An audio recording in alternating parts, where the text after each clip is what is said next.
Okay, we're live. I know. We're live now. Trader alive. Al's here. Wow, Al's here already. Jesus. Do something about it. Didn't even link the Well, chat. All right.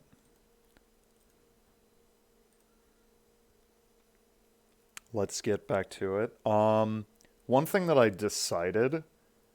what? What did Um, you decide? so this game has two options for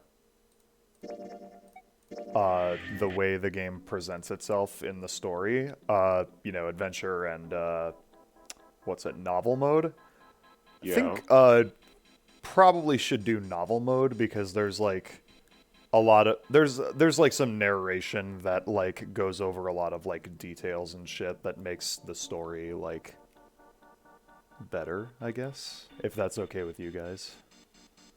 I don't know. I can't see anything. That's true. I should probably share my screen. One of these days I won't forget. There we go. Oh, a bed. And one of these days my internet will be good enough where I could. Just kidding. That'll never happen.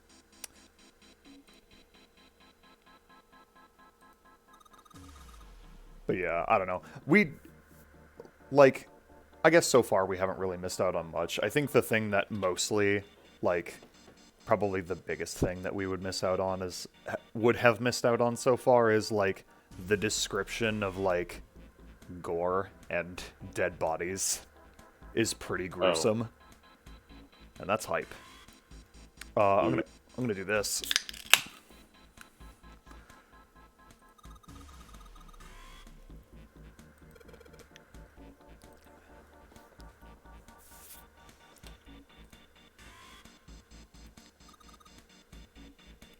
Like the novel mode is the way that the game originally was, like on the DS. Mm-hmm. Whereas like the sort of like visual novel type deal is like, I mean, it's still a visual novel really, but like the purely visual novel presentation wasn't something that would happen until the second game. So we shouldn't even be seeing these characters right now. I mean, what? No, we should, but like, whatever. It won't even Pretty come to sure. play until we get to the next story segment anyway, so whatever. Okay.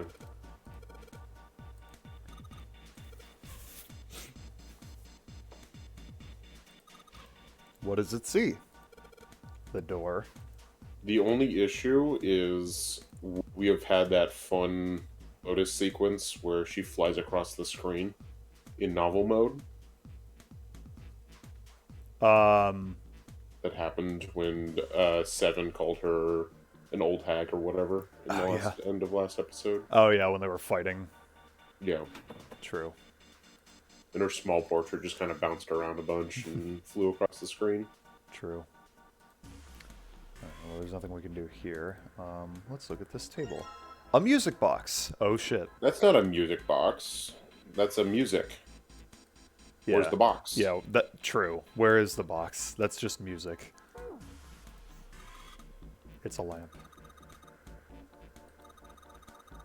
She doesn't have to look fucking depressed that the lamp won't turn on. Jesus. The lamp won't turn on, just like my dead brother. What? Oh. Oh, that's a long fucking code. There are 4 rows of numbers and letters. They all start with a 0 and end with an 8, F, N, or V, respectively. Maybe this has something to do with number bases. Oh boy. Oh boy. Boy, The this game's numeral system chart. This game's a lot of math. A numeral system chart found in the captain's quarters. 10 in base 10 is written as A in hexadecimal. Therefore, 11 is B, 12 is C, 13 is D, 14 is E, and so on. This chart showed the rules for each numeral system. Okay. Oh, I see. Okay.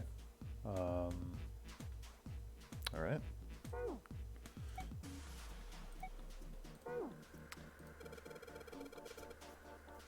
Let's press him. Yeah, just press all of them. No. Trader, what should I drink first? What do you have? I have water, I have tea, and I have a can of Dr. Pepper. 0. Dude, like Zero from Mega Man. Huh. Wait, Z-E-R-O, no. huh? People liked him. Junpei snorted with a grim humor for the second time he'd come into the room. The 4 screens along the bottom had a single letter each, spelling out 0. Huh. It's like he's making fun of us. He still talks What to do me. you think? I don't think. He turned to Clover, who was standing next to him. Clover nodded. Nothing. It seems that she cared about little. Of course, Junpei could hardly blame her. Given the strain she was surely under, Junpei was somewhat surprised she had responded at all. Still, he had to ask. He gestured toward the corpse. What about him? Do you think Oh, that's right, really him. Zero? Yeah, this guy. Clover shook her head weakly. There's no way that's him. Didn't I tell you already? Zero is one of us.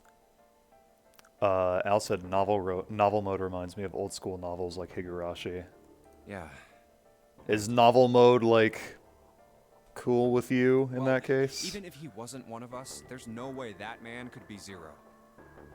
Huh? Don't you get it? Yeah, alright, cool. The letters that spell Zero on the TV screen, the captain's clothes he's got on, and of course, the bracelet with a 0 on it. It's too obvious. Look, this is Zero right here. This dead body is Zero. Isn't Thanks, that Jupiter. kind of fishy? You're right. Only an idiot wouldn't see through something like that. No, that's not the point. That man's Zero. I'm not trying to make fun of them for thinking a trick like this would work. I'm sure they didn't think it would work, which makes me wonder.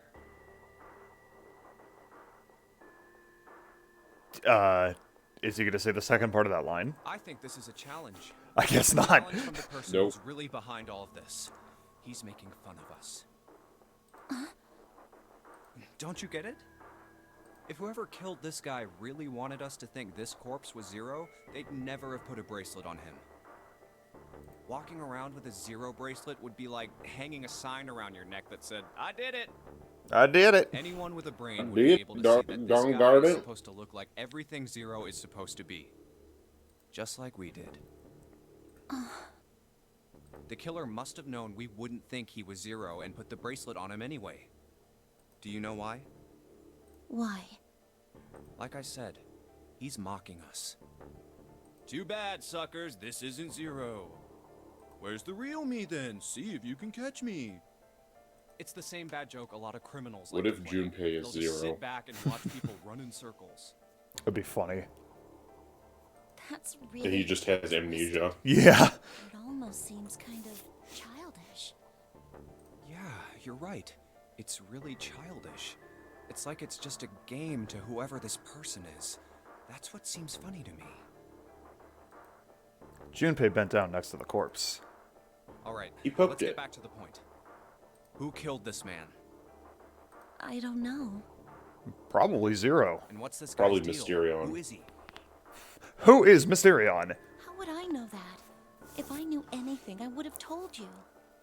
You have no Come on, idea Clover. who he is. Who is he? Why would I? Junpei sat back on his haunches and thought. We should check and see if he's got anything on him that might tell us who he is. Haunches? Is that right? Hunches, yeah. Give me a hand here, Clover.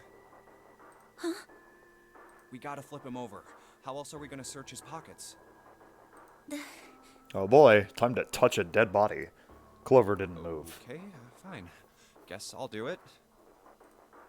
Junpei had no choice but to move the body on his own. Here we For go. Ace to come into the room. He grabbed the hold He of an grabbed area the- not completely covered in blood and shoved. Sorry, I spaced for a second. It took a moment, but eventually Junpei felt the man's bulk begin to shift. Whoa. But just as it did, Huh? something fell from the man's left wrist. Hey, it's the... I mean, the bracelet with the 0 on the face. We know this already. Oh my god. Yep. I'm just gonna skip Oh, that. God. Junpei stared at the bracelet. This man... He's dead, isn't he? Yeah, no shit. What the fuck, Junpei? What were you thinking? He was a corpse. No, it's just... I guess I didn't really think about it until right now. It's fair, I guess. If his bracelet's off, that means he's dead. Well, it's pretty obvious that he's dead. You don't really need to look at his bracelet to figure out that he's dead. Yeah. Yeah.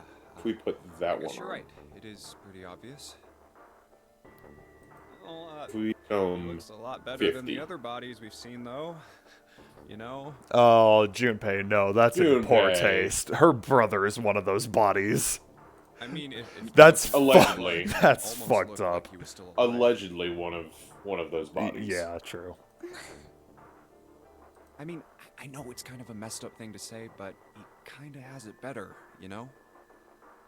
Dying from a bomb going off inside of you, I mean, that's just... Junpei, please. Junpei, This shut is the fuck incredibly up. His bones insensitive. went right through his skin. No, stop! Oh my The god. explosion must have thrown him against a wall or something. Junpei, Jesus Christ. There was a broken bone just sticking out of his left arm. Junpei.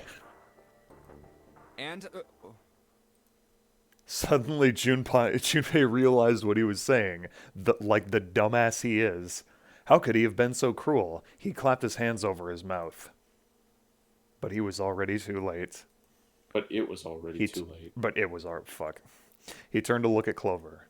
She was glaring at him furiously. What did you just say? Did you say? Her words sounded cold. He knew an apology could hardly atone for what he'd done, but he tried anyway. oh man, I am so sorry. I shouldn't have said that. I really don't know what I was thinking. I mean, No, that's not what I'm talking about. What did you say about his arm? arm? Yes, his left arm. You said it, didn't you? Well, yeah, Oh, I did, yeah. but I mean, didn't you see it too? Of course not. I could barely look at him. There's no way I was gonna see the details. That's fair. It's true. Clover took a quick, deep breath. Are you sure it was his left arm? Yeah? Junpei thought back. Yeah, I'm pretty sure it was. And he had a broken bone, right? What the hell are you getting at here? It isn't Shut her up and answer brother. She shoved her face closer to his. He could see the fire in her eyes. Junpei winced and swallowed. Yeah, he did. It was pretty bad too. The bone was sticking out of the arm.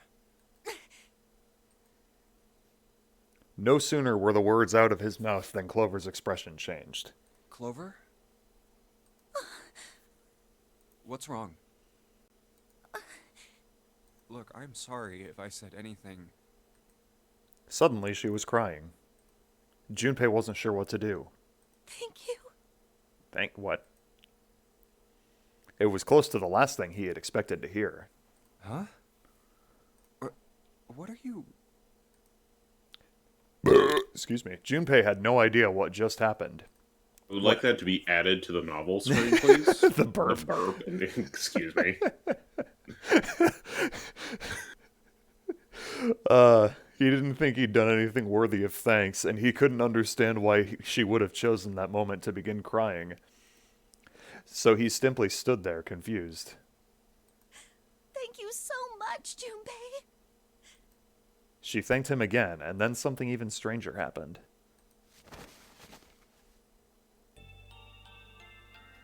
Clover threw herself into Junpei's surprised arms. Hey, what's going on with you? I'm sorry, it's just... I'm so happy. Yay, a hug. Why? The body in the shower room, it isn't his. It isn't my brother. Huh? It's not what I said. Snake. Yep. Why on earth would you think that? Because his left arm is... She stopped herself. I'm sorry. I really shouldn't be talking about this. Junpei decided it would be prudent not to press her for any more information. If she did not wish to tell him, she certainly had a reason for doing so. Perhaps more importantly, however, if Clover was so certain, then she was likely right. That meant that the body in the shower room wasn't Snake. It wasn't much, but that knowledge lifted some of the weight from Junpei's heart. But he's still alive. Potentially. Possibly. I'm so happy. He's potentially still alive. Tears shone in her eyes. Those tears melted Junpei's heart. Aw. As she cried, she had pushed herself up against his chest like a child. Junpei put out his arms around her and held her tight.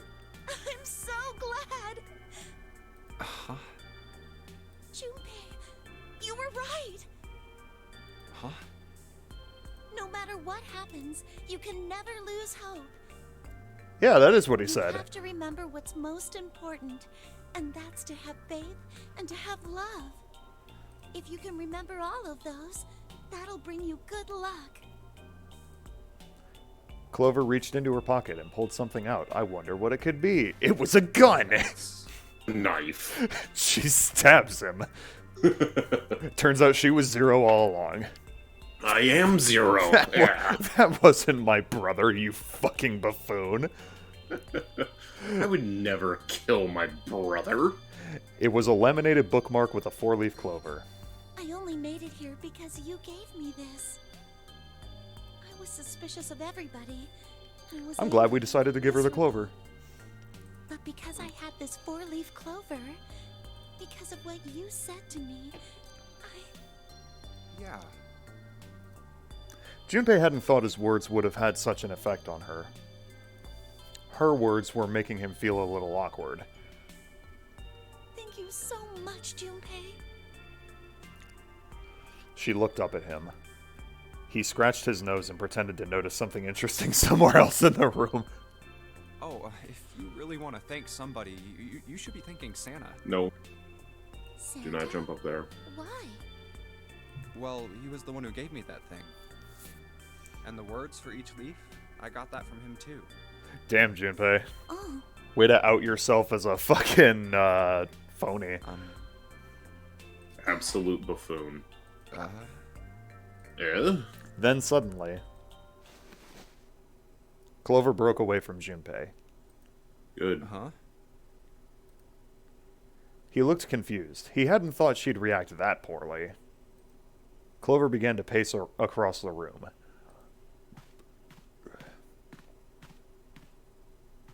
No.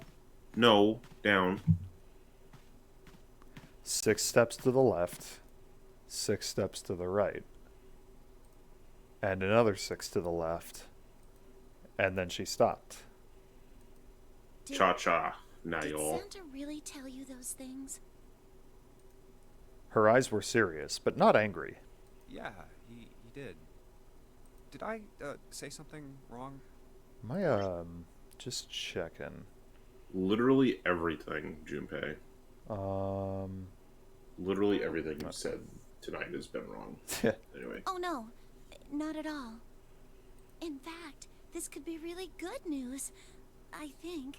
I think. You think? Santa knew about the words and the clover. The Yeah. only people who should know about that are the other subjects. What? Subjects. Oh, Right, yeah. because Right, the, right. the other thing we people don't know who were about. In the Yep. experiment 9 years ago. 9 years ago? Uh-huh. Why is everything But he's blind. 9? And I was part of the Nevada test group. So neither of us would be able to recognize the faces of the people who were on this boat. Whoa. Okay, time out. Junpei held up his hands. He took a deep breath and let it out. Let's just calm down for a second, okay? Start from the top. Don't start with the end and then jump to the middle. You gotta start with 1 and then move to 2 and 3 and 4 and so on. Yes, Junpei, I know how to count. If you don't tell me stuff in the right order, I'm And never gonna be able to 6, figure it out. 3, 12. I'm not a child, 22. Mosby. I know how to spell Prindle. Okay, Clover nodded. All right, let's start with this experiment. Alright, let's get started. What happened on this boat 9 years ago? Okay. And then they just sit on the floor and play Dokkan Battle. Do you know Yeah. about morphogenetic fields? Morphogenetic fields. He did, and the realization sent chills down Junpei's spine. All right, how about this? Theory of the telepathic mechanism. Not her again. I think Lotus mentioned something like that. I thought she died or something. Junpei recounted what Lotus had told him earlier. Please don't. Clover nodded. Oh, okay, thank God. Telepathy, huh? That's not really it, but I suppose it's similar. So they were testing telepathy on this ship? Yeah, I guess so. So, what exactly did they have you guys do? The same thing that we're doing now. Exactly the same thing. What? Whoa. The nonary game. 9 people were put on this boat, and 9 others were put in the building in Nevada, and the game started. This was 9 years ago when you were a part of it? What were you, 5? Probably. Junpei grabbed the sides of his head. Look, I'm sorry, but I don't get it. Look, I'm What do sorry, the but you're nonary game and some stupid. telepathy experiment have to do with each other? Am I missing something here?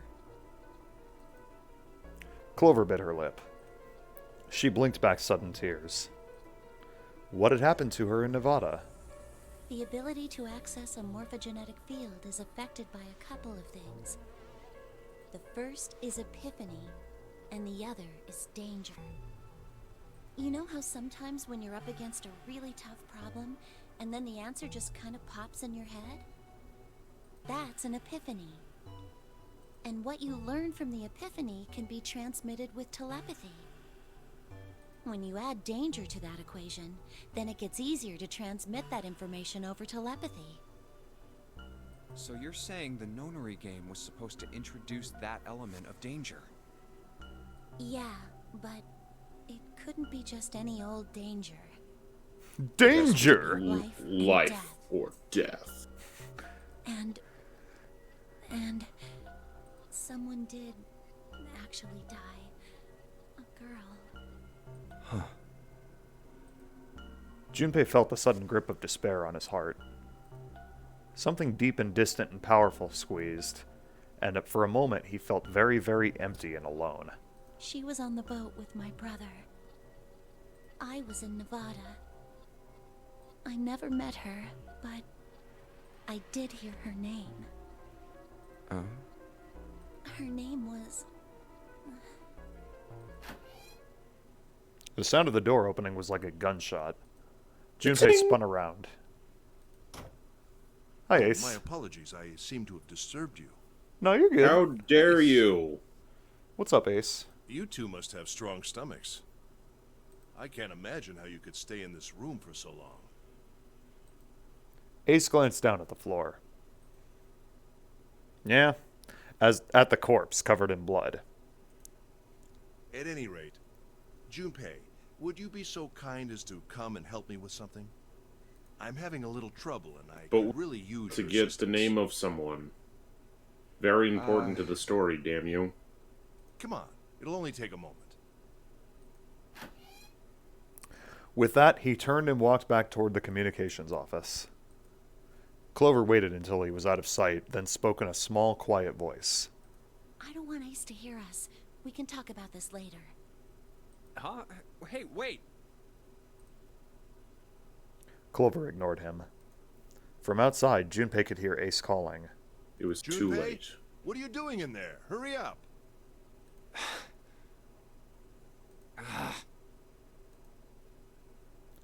Grumbling to himself, Junpei stomped off toward the communications office. Ellipses. Ellipses. Okay. Gameplay. Gameplay. The hands aren't moving.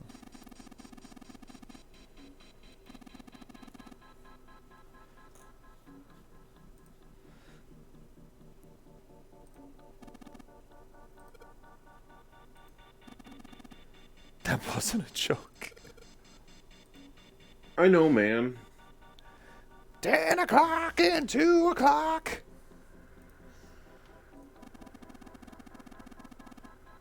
It looks like that drawer is the only thing that's locked.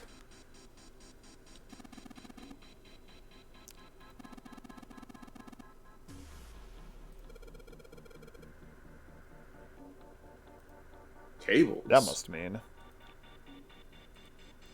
this is a really long cable. I mean, you know. The tip is hooked onto something of the desk's drawers. Onto one of the... Christ, I can't read. An early telecommunications device.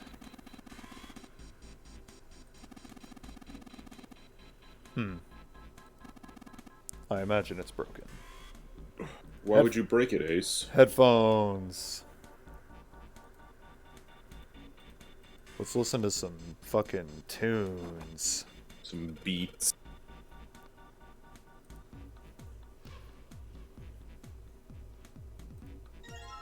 Paper. We could listen to Breaking Free from the High School Musical.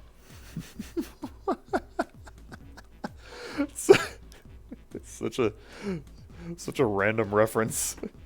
Like I get what the relevance is, but it's pretty funny. It's been stuck in my head, so Really? there's that.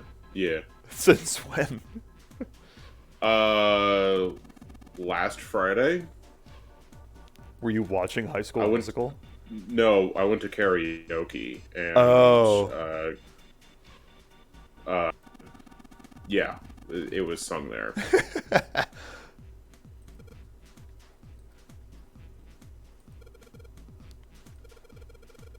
There's a big ass rat trap. You just had a conversation about what this was. Literally, you just said, "Oh, this is a thing for fucking Morse code."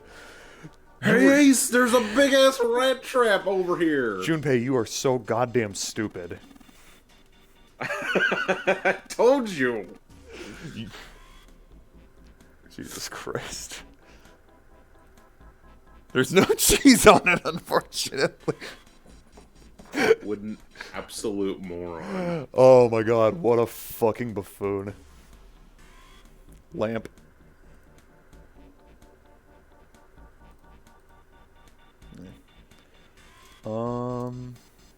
Okay. Let's see what else we got. It's an old telegraph machine. Nothing suspicious here. I'll be honest, I have no idea how it works. Same here. Small screwdrivers. Wee. We can customize our GameCube controllers. Yeah, woo, with ink too. Fuck yeah. Let's get crazy.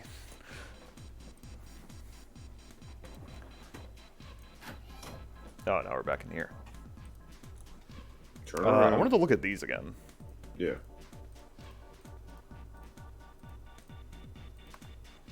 Nothing. Looks like it doesn't work anymore. Can you look at the upper? Okay, good. You can. Huh. What does the text one say?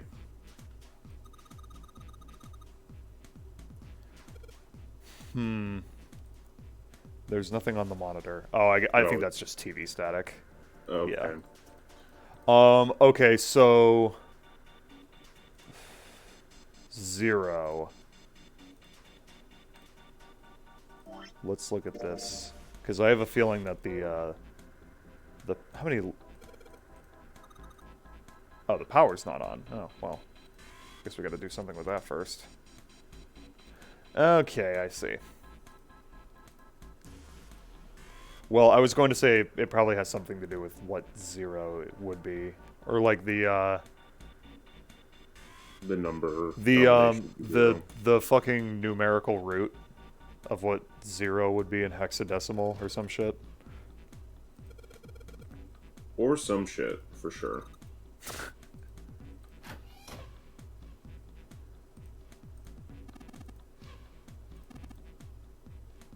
Oh yeah, that's true. I mean, you're the one that dragged me in here. Yeah, what the fuck, why dude? did you drag me in here? Because he wanted to show us the giant ass rat trap. And the steam train model. Oh my god. Come on, ride the train. And ride it. We could use the screwdrivers on something. Maybe? We could use the screwdrivers on our life. It's a monkey with glasses. My god. Why did Junpei become so stupid all of a sudden?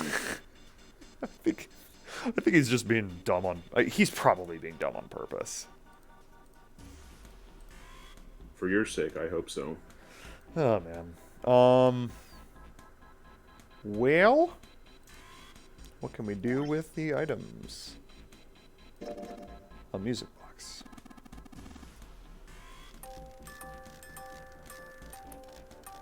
Oh Sounds yeah, awful. that's my jam. That's definitely Morse code.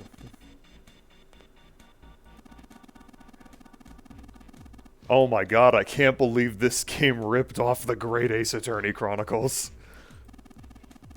How the hell did it get away with that? You know what?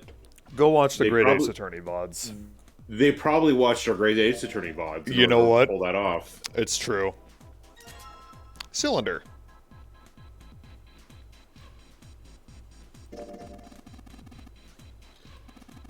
In fact, folks, if you go watch the Great Ace Attorney VODs, you can make your own video game one day. Just like Landon. Mm-hmm. I made a game, then we recorded Great Ace Attorney, and then I watched the VODs, and here I am today. Yep. So, God, what the fuck Well, I don't know. I give up. I'm going to bed. Bye. damn. That quick, huh?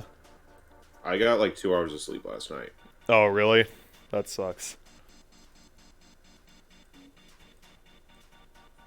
Well, I enjoyed it, but No. Oh, Landon. At least I had today off. Oh, okay. Well, at least you didn't work. I had a shitty day at work. Yay! I won't get into it because it'll. You know what? I will get into it. I had fucking 11 boxes of new CDs to fucking go through. I'm trying to think of the right word. Process. Yeah. It took me like several hours. Damn, that sounds like me on a good day with new freight. And it was like... Sorry, just a second. It was like, I like barely finished. Fuck, I'm losing my train of thought. I barely had enough time to finish before I, like, closed. And I just, like, kept having, like, customers bother me at the most inopportune moments. And it was very frustrating. That is what they do, unfortunately. Like, I had one guy who was like, "Hey, you guys sell tickets to Pierre's, right?" And I'm like, "Yeah." And they're like, "Okay, can you tell me all of the shows that are coming up?" And I'm like, "Buddy, there's like 50 shows coming up. You have a phone.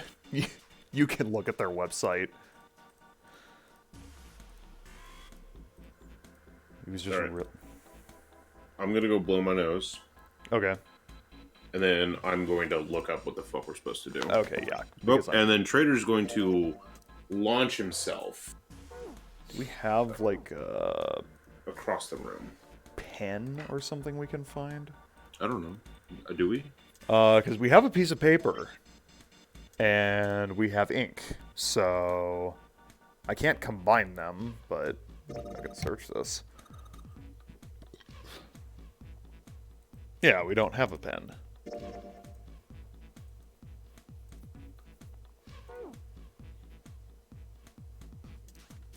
What the fuck are we supposed to do?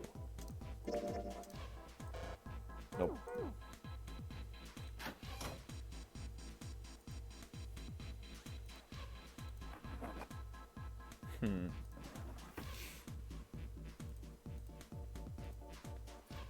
What else would that hook be for Junpei? Oh my god. Oh, okay.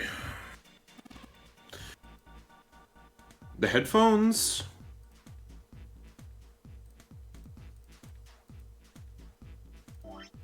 I'm digging the music. You mean the soaring fly? My god. Where the fuck are we? Captain's quarters. Okay. We have the cylinder, we have the paper, and we have the ink. Get the music box from next to the bed. Check. Yep. Get the piece of paper with the numbers and letters from the desk below the video displays. Check. Yep. Tap the keyboard on front of the video displays. Tap one of the screens that spells 0 to trigger a story segment. Did that. Go into the communications room. Did that. Get the screwdrivers from the desk. Combine the screwdrivers with the magic box. Yep. Get the ink from the drawer. Combine the ink with the cylinder from the music box. Oh, I didn't think of that. That's I don't know why I didn't try that. Because we're stupid. Dirty Ew. cylinder. And now roll it on that piece of paper. Yeah, makes sense. See, you were looking for pen, and you had one in your hand the whole time. My god. Now tap on that giant ass rat. Rat trap. Tap it.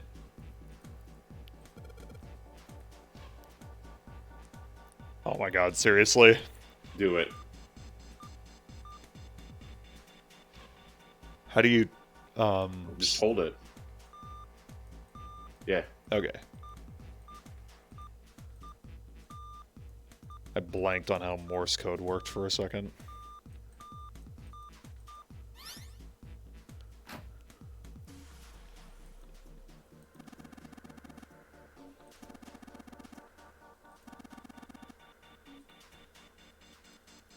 We figured out how to use the giant ass rat trap.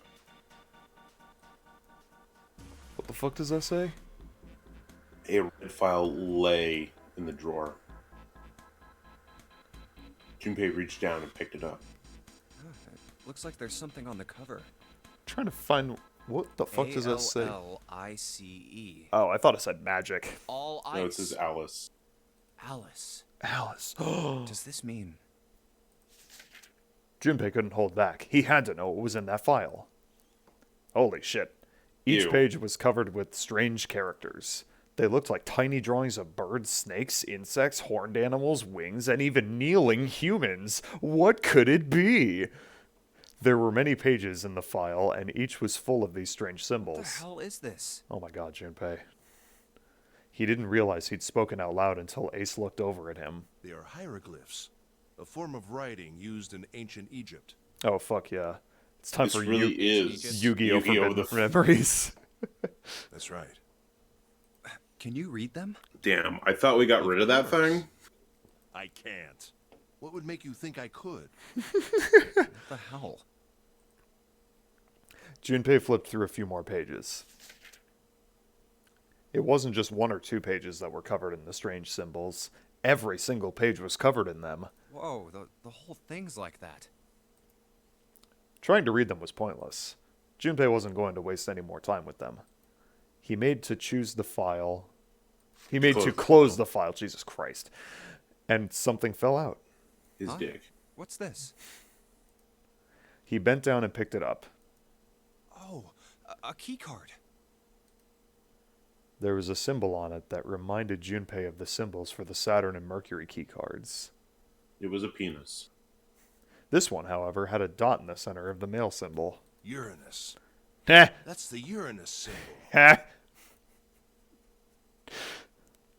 I mean, this is the male symbol, and it does say bottom on it, so...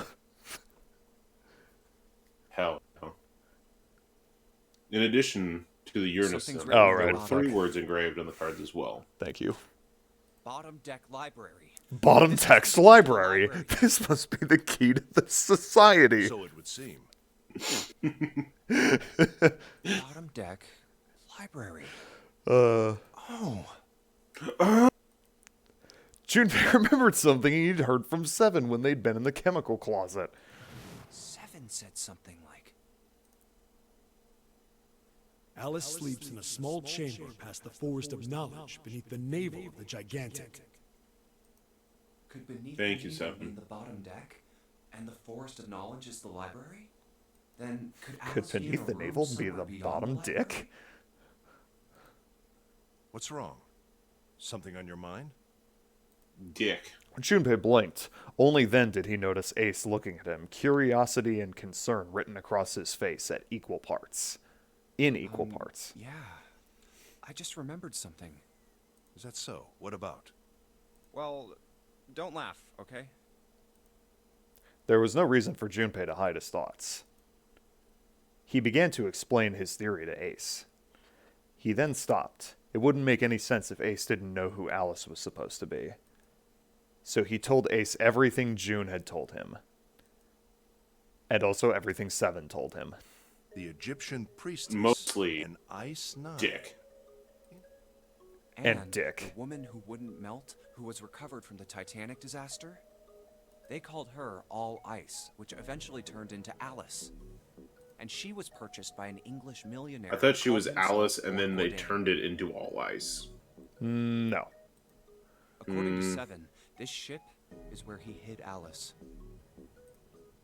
And you think that he hid her in a small room beyond the library on the bottom deck?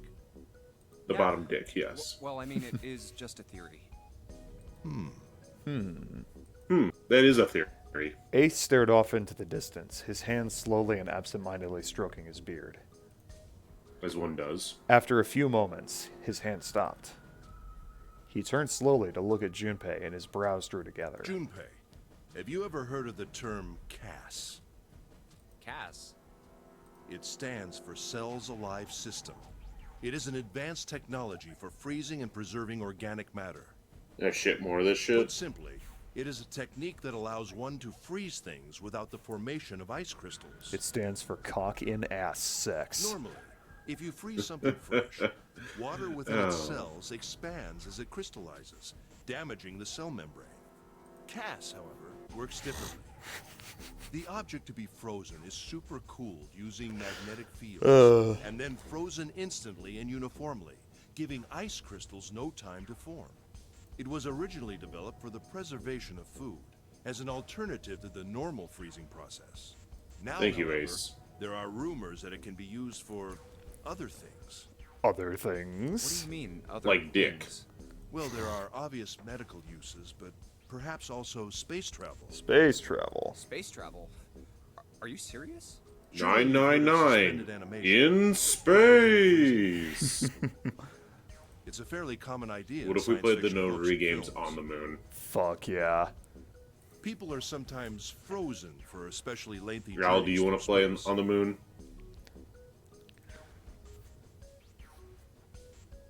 Whoa, whoa, whoa. That was wait a when minute. Junpei understood what Ace was suggesting. My bad. Ace looked at him and raised an eyebrow.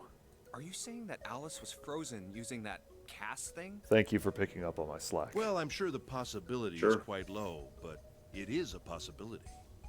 It is a The theory. special ice you call Ice 9 does indeed exist. And casts were used to freeze her into that sort of ice instantaneously. You think she could be alive? Well, I can't say for sure, of course. I'm only talking about possibilities. The melting point for Ice 9 is 96 degrees, right?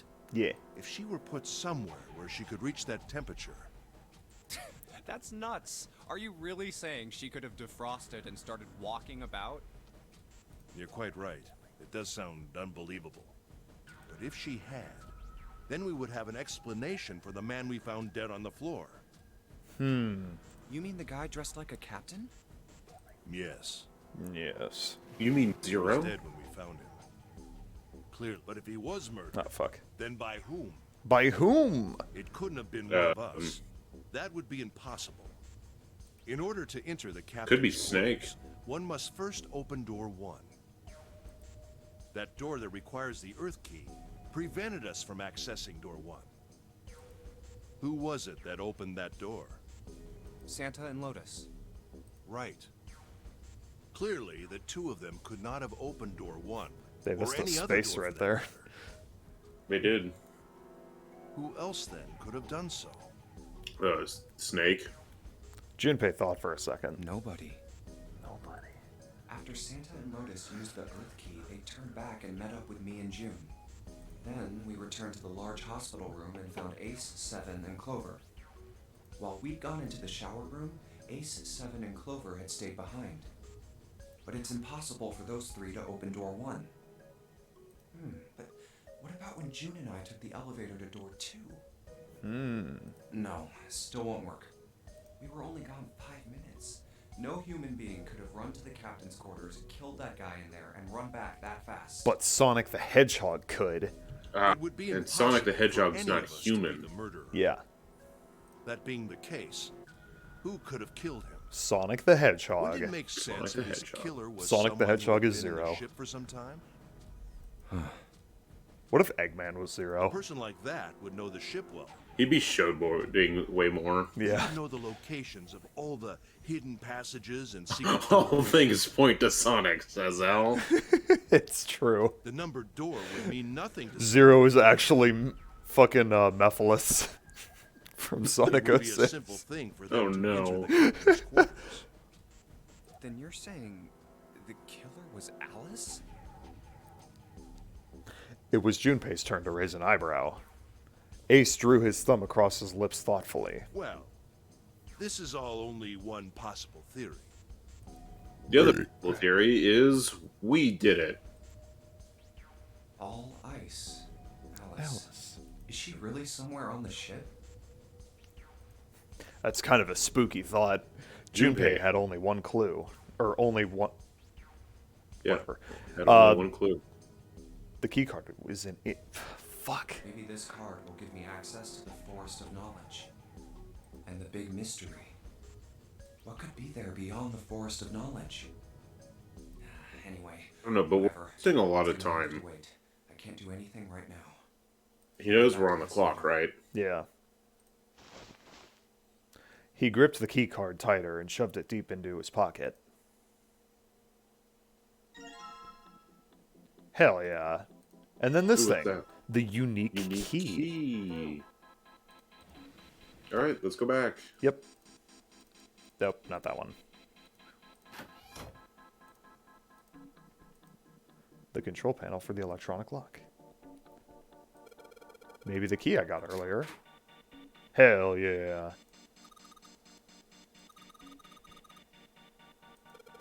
There's 8 of them. 8 digits. Oh, jeez. We just need to write out 0, Yeah.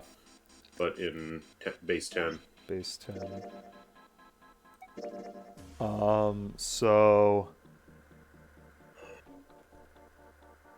What the fuck would Z be?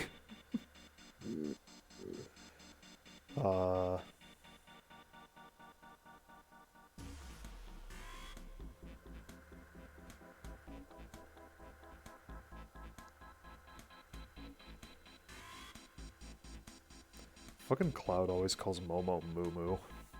Moves.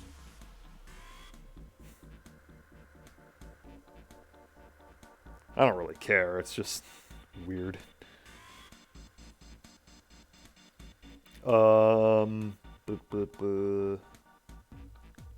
Calculator, that's what I'm looking for. Oh wait, we have a calculator in this game. Yeah. God damn That's it. why they give you one. Menu. Calculator. Alright, so... If 10 is A, and Z is the 26th letter in the alphabet, that would be Add 25. 35? Yeah. Okay, so 30. I love that sound effect. So, all right. 35. E would E's be 14. 14. R R is 29? No. K, L, M, N, O, P, Q, R. 27. And K, L, M, N, O, 15. 25.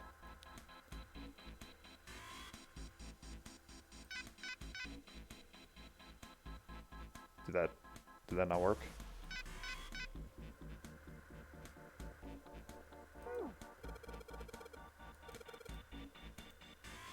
Fuck. Hold on. Fucking alphabet.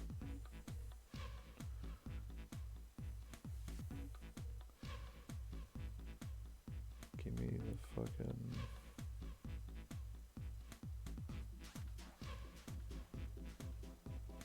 O would be 24. 24. Yeah. Right. Okay. I think I just did it wrong. So 35, 14. So 26, 24. No.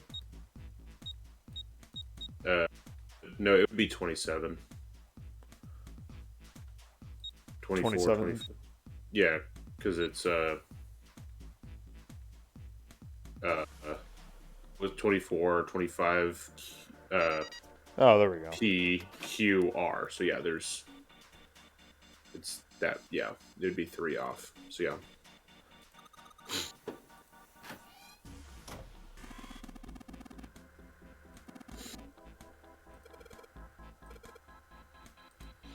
Let's go. Hell yeah. Can we take the headphones with us, Jack? Yeah. Please. You found it!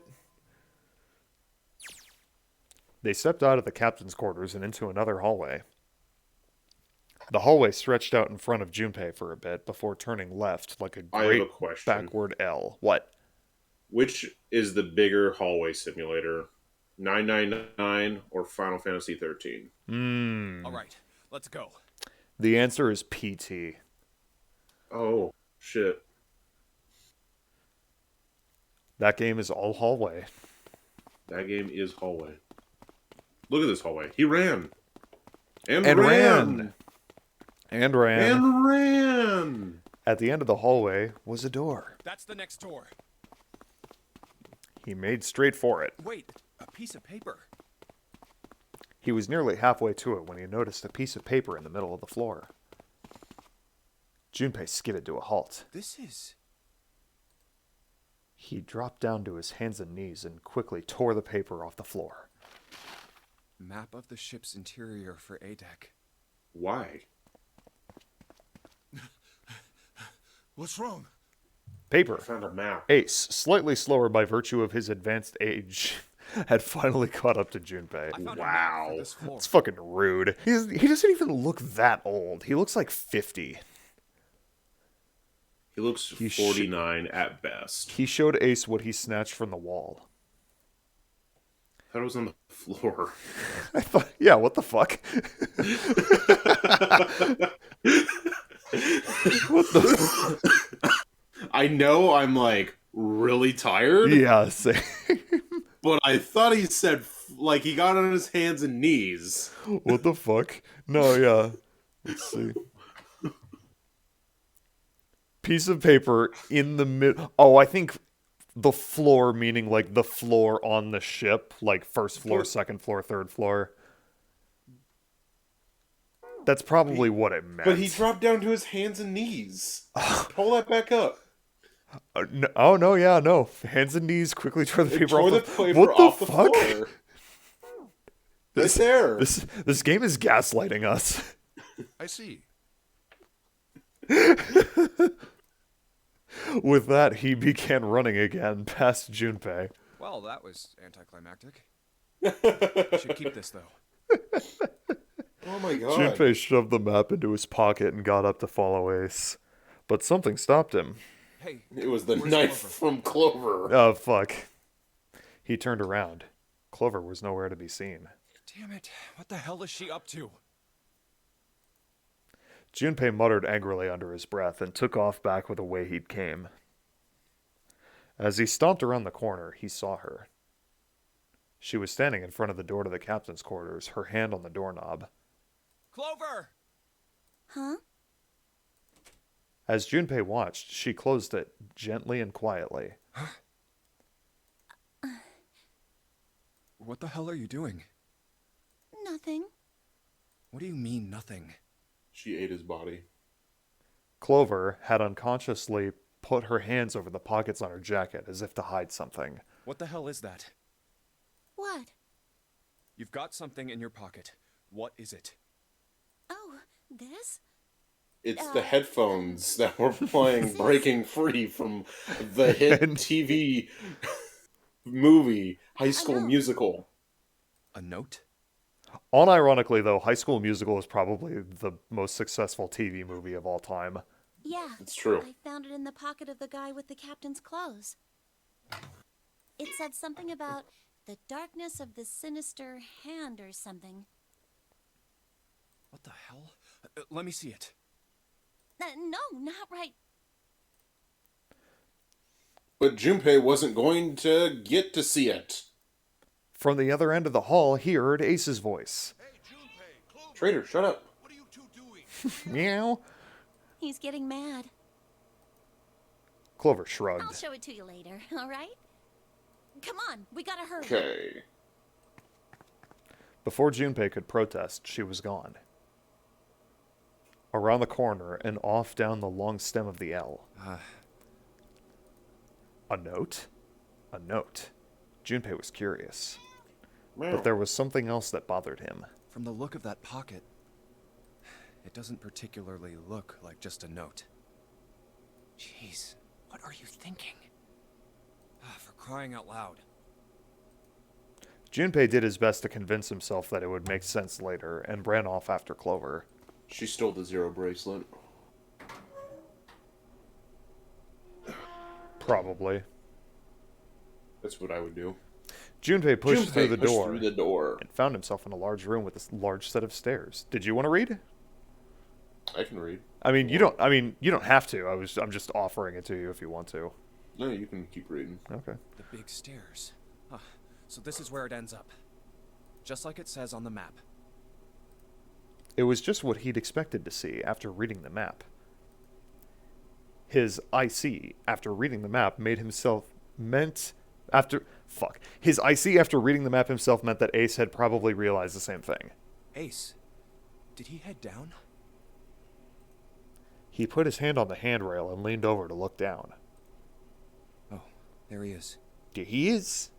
Did he? Look, the four others Hey. are there too. What are you doing in there? I've gotta go. And not just Ace, Santa, June 7, and Lotus as well. Really? Let's join them. I like to think that June is actually June Sonoy. Junpei and Clover glanced at each other and hurried downstairs. They reached B deck at the same time. Jumpy, Clover. June's face was excited. June Something. Sonoy's face was excited. Something had happened. That much Junpei could tell by simply looking at her. What's up? Given their situation, he was not inclined to be excited about sudden developments. June, however, couldn't contain herself. We found it. You found it? Found what? We found it. You found it? The me? Yeah. Hi. Hi. What if it is Zero? The Oh last door. no. Hi. Hi. Found door 9. Oh, shit. What? Come on, just follow us. We'll explain on the way. Okay. 7 turned and jogged off down the stairs. Well, if that's the case. Wait for me. We should get going as well. The rest followed. Jumpy! We finally made it! The relief and excitement in her voice echoed what each one of them felt. Yeah, it's finally time.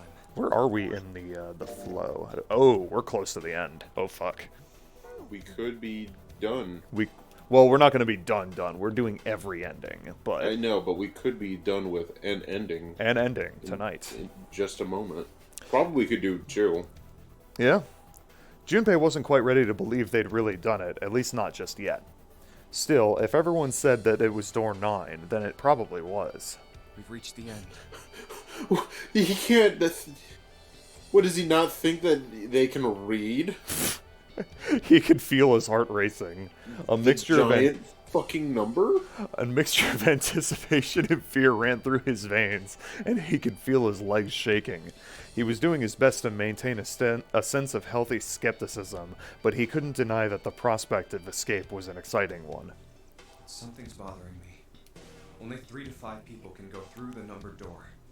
7 of us are on our way to door 9. That means that, best case scenario, there will be 2 of us who have to stay behind. 2 people. Is there a way? Ace is probably going to be a Chad and sacrifice himself again. 4:30. We've only got 90 minutes left. I've got no time to wonder about it now. Hey, Junpei! June! What the hell are you two doing? Hurry it up! Why number 2? Santa's voice jolted Junpei out of his reverie. Let's go, Jumpy! June took off down the stairs, jogging as quickly as she could. You know what they probably did? What's that? Is every time they saw a number, like in the text when they were like translating it, they just wrote it as a numerical number. Because of the like how there's the 0 bracelets and stuff. Al said, "Aw, I don't want Ace to potentially die." I know, Ace is so cool. I'm gonna be real. It's been forever since I've played this game. I don't remember most of it. I remember the characters, and I remember, like, the major twists, but, like, the specifics I'm pretty fuzzy on. Oh, sorry. There was a metal grate between the 2 elevators. 7 grabbed hold of it and began to talk. After we split off from you guys, the 4 of us got into the elevator on the left, and that took us to the other side of the grate. After that, we headed down another hallway. It took us toward the bow and eventually to the number 6 that you 2 found earlier. We opened it and kept going. There was another locked door behind it, like usual, but this time we had to complete 2 different areas before we could unlock it. Once we were through that door, there was another hallway that went the other direction, toward the stern. So, on your way, you found the elevator. That's right. So, in other words, Just you vibing to the kinda did a lap, soundtrack. huh?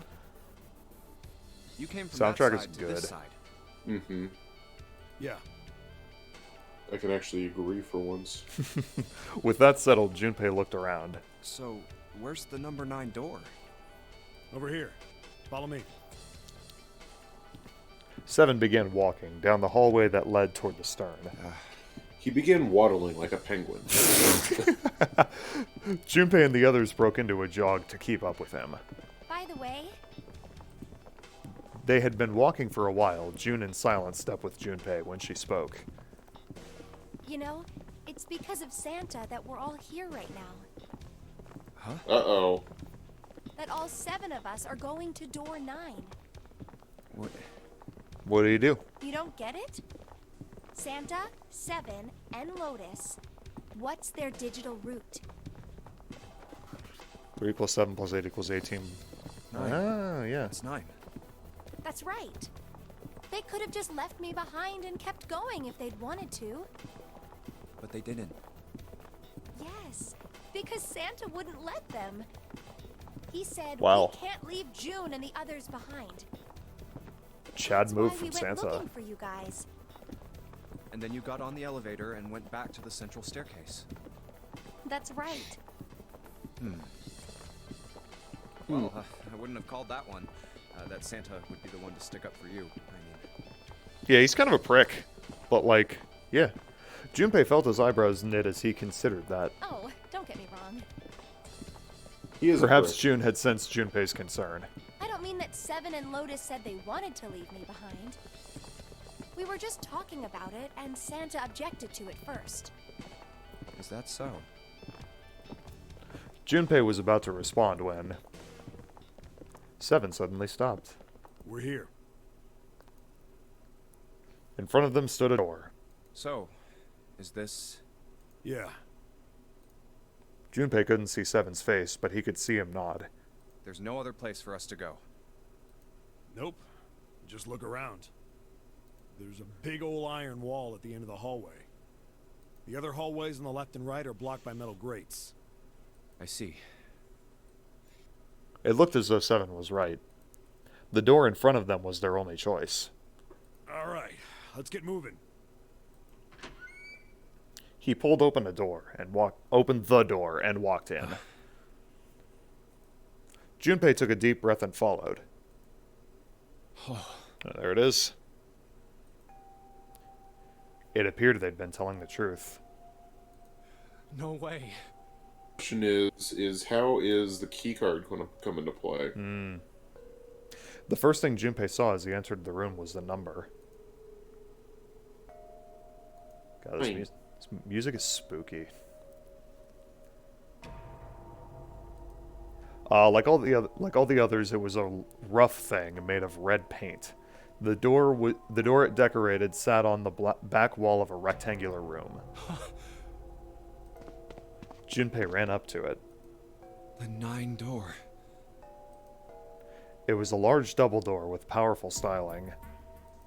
Something about it was almost majestic, and it made the red paint look especially garish. We're finally here. Junpei grabbed the handle and shook. It didn't budge, but then he really hadn't expected it to. The red was bolted to the wall next to the door. Its display read vacant. No doubt about it. This is door 9.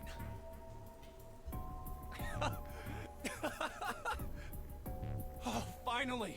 This is the last. Junpei felt a flood of emotion wash over him. He felt a chill down his back, and his chest tightened even as his blood began to boil. There was a moment of complete silence. Junpei, look behind you. He turned around. Behind? What? Junpei could scarcely believe what he saw. Why? A door and a 9. There's another one. Oh, shit. Hey, what the hell? What the hell is going on here? His words came slowly, and his brain struggled to understand what he'd seen. On shaky legs, he made his way to the second 9. It was a small door set parallel to the door they'd come through, but in the other corner of the room. 9. There was no mistaking the number, and if any more proof was needed, a red was bolted to the wall near the door. There's a red there too. That means... And of course it won't open. He grabbed the handle and shook the door, not because he expected it to open, but because he had to make sure it was real. But why? Why the hell are there 2 doors? It was Ace who spoke first. Do you think perhaps one is the right door and the other is the wrong one? Lotus was skeptical. I don't know about that. It seems unlikely. What makes you say so? Well, think about all the rooms we've been through so far. They're full of puzzles, but there are always hints about how to solve them. I'm pretty sure there aren't any rooms where we just had to go with our best guess and leave it to instinct to solve the puzzle. It's true. Do you really think that at the very end of the game, Zero's going to suddenly throw in something that depends entirely on luck? Then you're saying there's some sort of hint in this room. No, I don't think there's a hint anywhere in here. I searched it very well when I was in here before. I didn't find anything that might have been a hint, though. Well, you're not the main character, Jun Sonoy. That means... Yeah. Both of these are the right door. I mean, if you think about it, Zero never actually said there was only one door with a 9 on it. It is hidden, but an exit can be found. Seek a way out. Seek a door that carries a 9. There you go. Junpei began to mutter to himself. So if there are 2 number 9 doors, if we split it up right, That's not gonna work. Junpei blinked and looked up at Clover. She held out her hand. You've got a notebook and a pen, right? Can I borrow them? yeah, here. Slightly confused, he pulled them out and handed them to her. Look at this. Clover opened the notebook to a blank page and set it down on the desk. Everyone else gathered around her and watched as she wrote down a series of numbers. You get it? The numbers on the top are all the combinations with digital roots of 9. The numbers on the bottom are the people who don't fit. There's only 8 possibilities if we split up into 2 groups of 3 or 4 people. So... If 3 people go through the door, then 4 are left behind. If 4 go through, then 3 are left behind, right? Yeah. yeah. Clover nodded, almost as if she were pleased with herself for solving a difficult math problem. No way.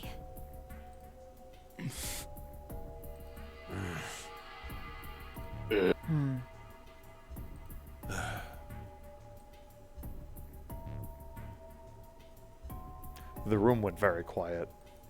Silence lay across everyone like a thick, heavy blanket. No one spoke. Their faces were blank. Come to think of it,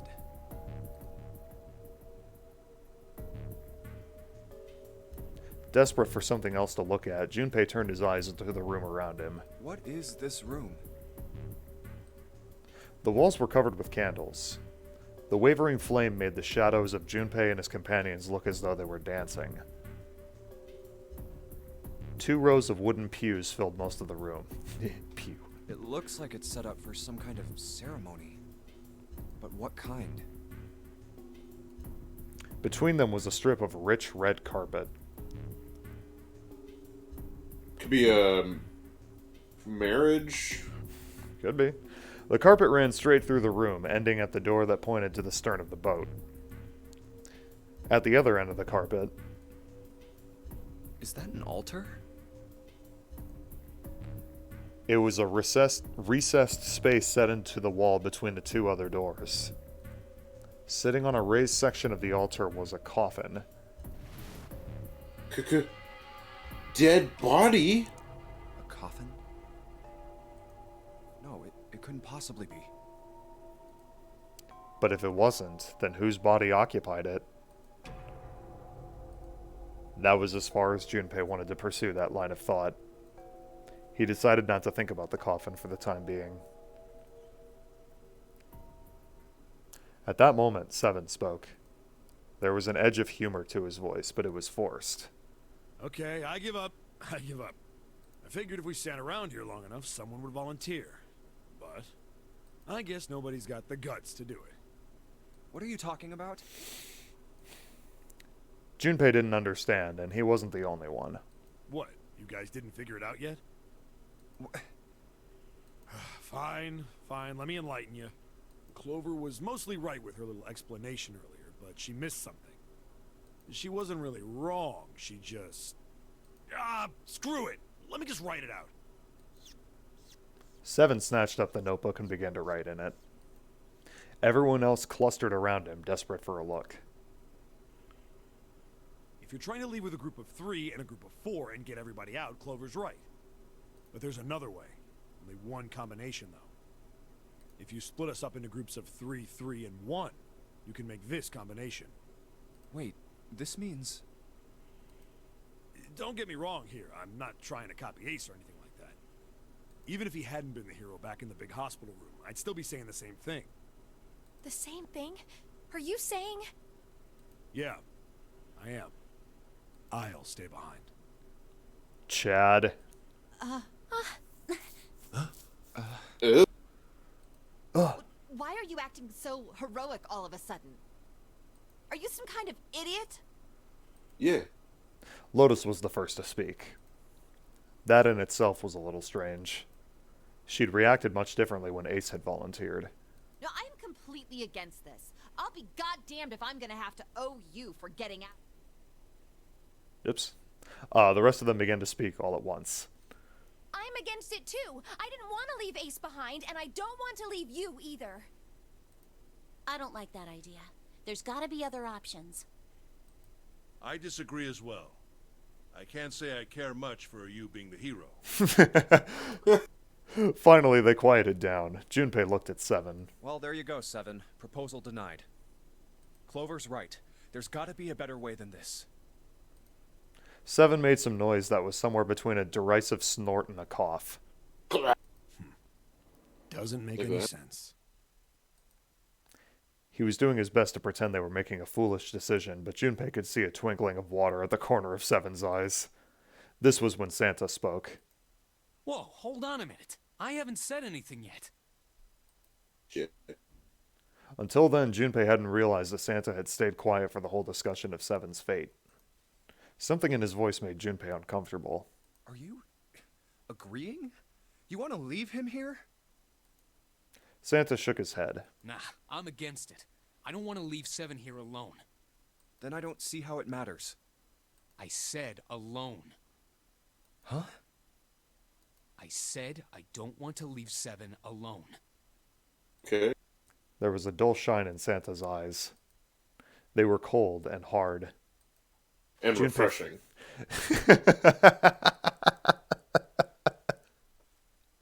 Mike's hard.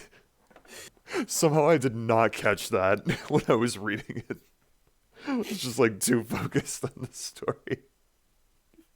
Junpei felt himself shiver. It was like the first time he took his first swig of Mike's hard lemonade. What the hell are you? What? You don't get it?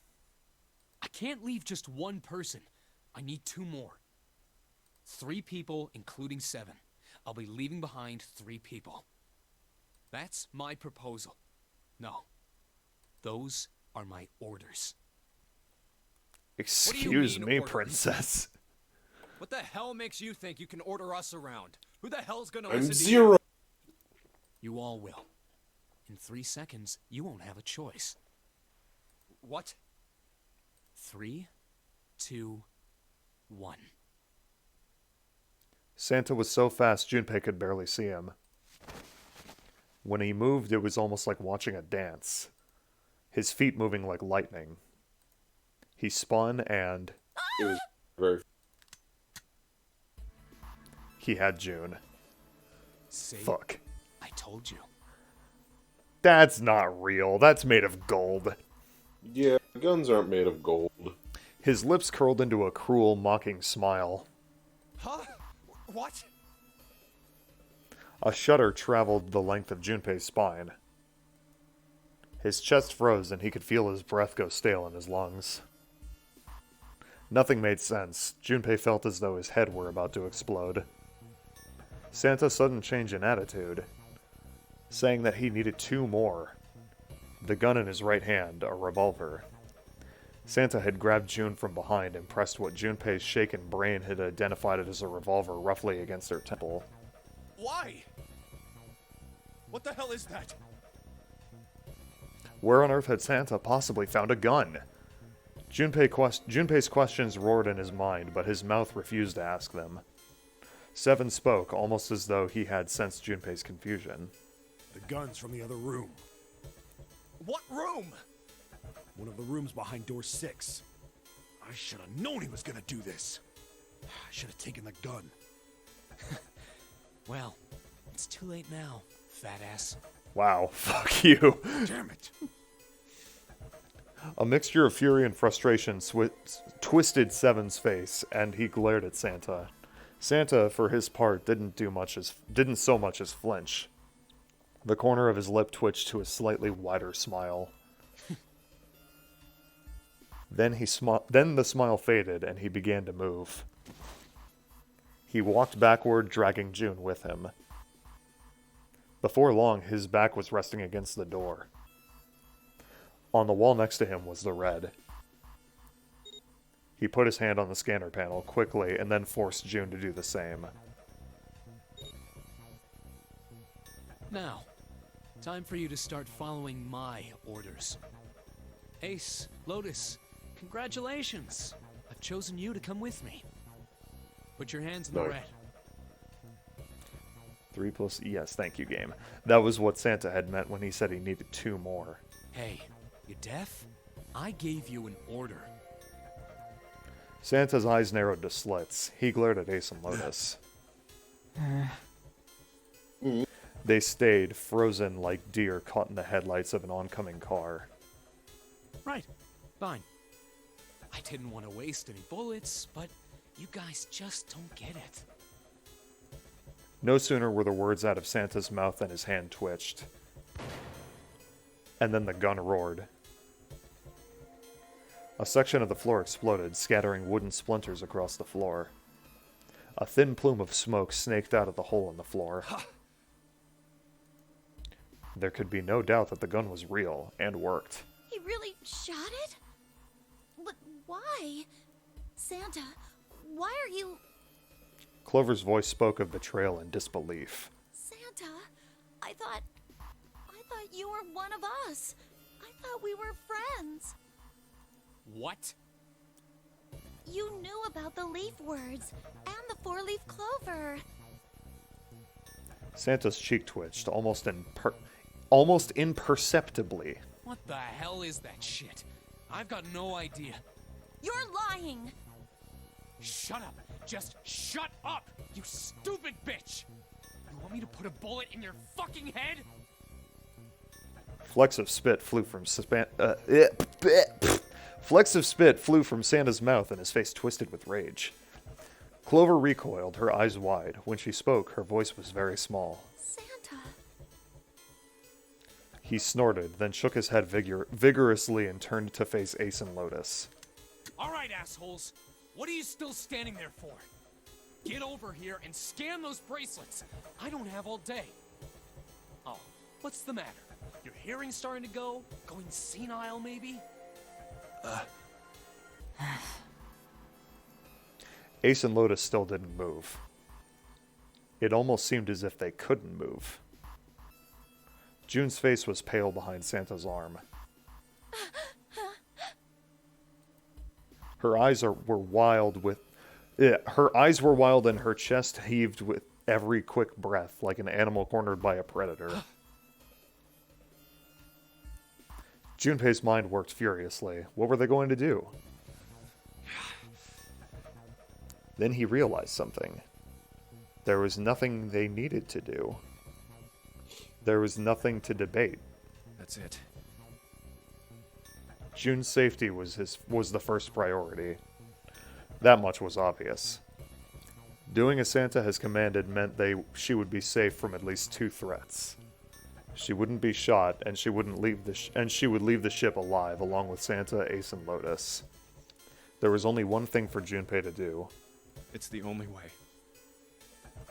He turned to Ace and Lotus. Please, go. Huh?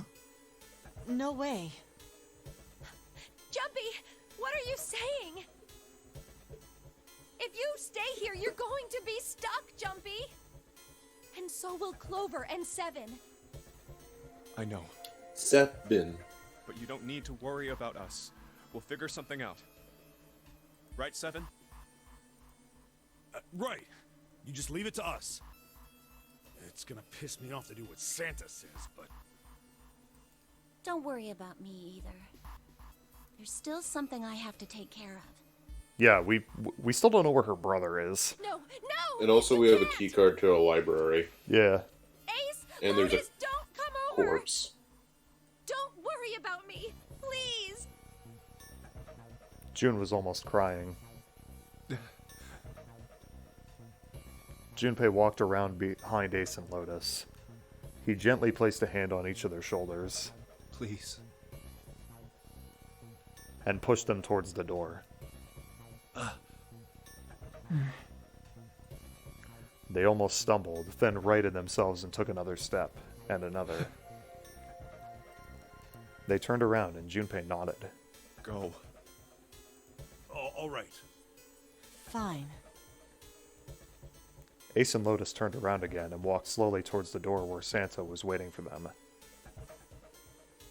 After what seemed like an eternity, they stopped in front of the door marked 9. Santa smiled. All right, now let's get those hands on the scanner panel. What's the holdup? What? You think I'm fucking around here? I don't give a shit about this girl. The red doesn't need a person, you know? All I need is the bracelet. You get it? Good. Now put your fucking hands on the scanner. Language. I'm not gonna say it again. He shoved the revolver against June's head, and she winced. Fine. Ace sighed, defeated, and placed his hand on the scanner panel. Lotus went next. Lotus glared at Santa and slammed her hand onto the scanner panel. The 4th asterisk blinked on. Good job. Thank you. Now, Lotus, pull that lever. Soon as Hold the door lever, opens, Lotus. Get your ass in there. Try anything stupid, and you know what happens, right? Damn it. Junpei could almost hear Lotus's teeth grind.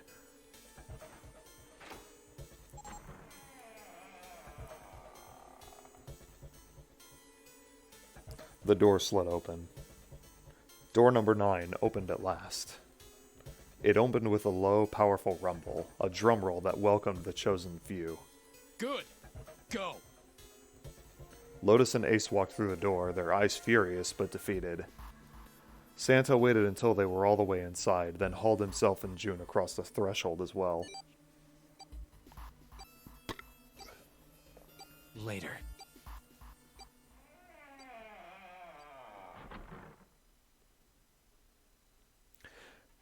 After exactly 9 seconds, the door swung shut. The gust of air it created caused the candles on the altar to flicker and die.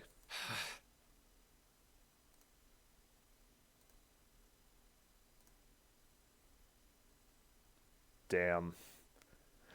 The room fell silent. Junpei, Clover, and 7 had been left behind.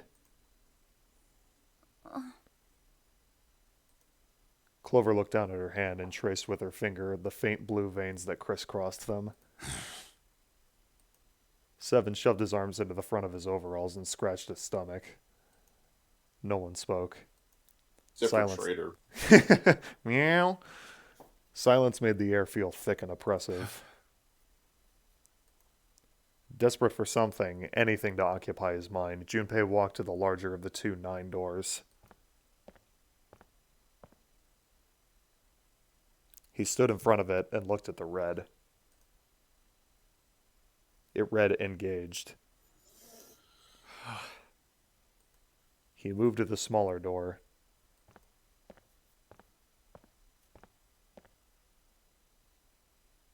The red read vacant.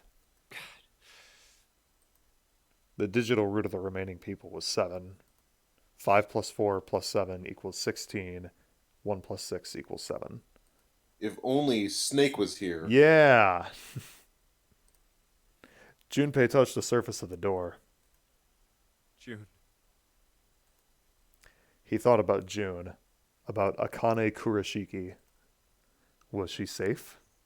That was all that mattered to him. If she was alive, she had escaped this horrible boat. That was what Junpei prayed for. 7 came up next to him. He pulled off his hat, scratched his head, and sighed. So, what do you want to do, Junpei? Let's go find Snake. What do you mean, what do I want to do? What can we do? 7 opened his mouth to respond when... a noise echoed through the room. Someone was pounding on something, vigorously. It wasn't mechanical, it was certainly human. Junpei and 7 looked at one another. What the hell is that? Shh, quiet! Clover motioned to 7 to be quiet. She put one finger to her lips and closed her eyes in concentration. I love how it focused on the bullet hole in the floor. Yeah, nice. The three of them listened, trying to determine where the sound was coming Where's from. it coming from? Try the coffin. Yeah. There it is. Right there. Hey, I think it's coming from this coffin. You're right. Let's open it. But how? What are those muscles for? For show? You're telling me to force it open? Just shut up and try! Junpei and Seven grabbed hold of the coffin. They tried to get a good grip of with what little purchase they could find, and pulled with all their strength.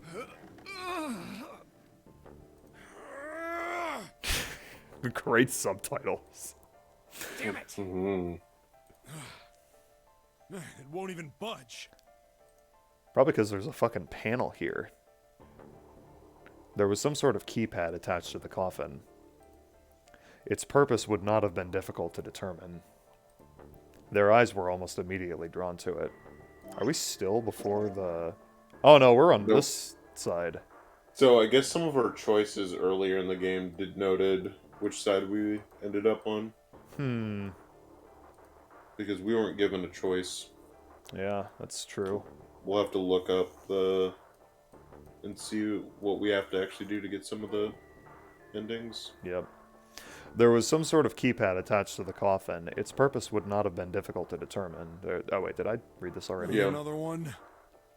Yeah, looks like it. Do you think we have to put in the right password or it won't open? I think so. The noise wasn't stopping. In fact, it was getting louder. Whoever or whatever's inside this thing wants out. And now. I know that. But how? Without a passcode, I don't think there's much we can do. They couldn't even tell how many numbers the passcode needed to be. Isn't there a hint somewhere? Well, let's look for one. Unfortunately, there didn't seem to be anything near the coffin. Clover ran to examine the pews, and Seven investigated the desk, but they turned up nothing. Ugh, there's nothing here. Not making this easy, are they? The sound still wouldn't stop. It wasn't a noise that belonged in that room.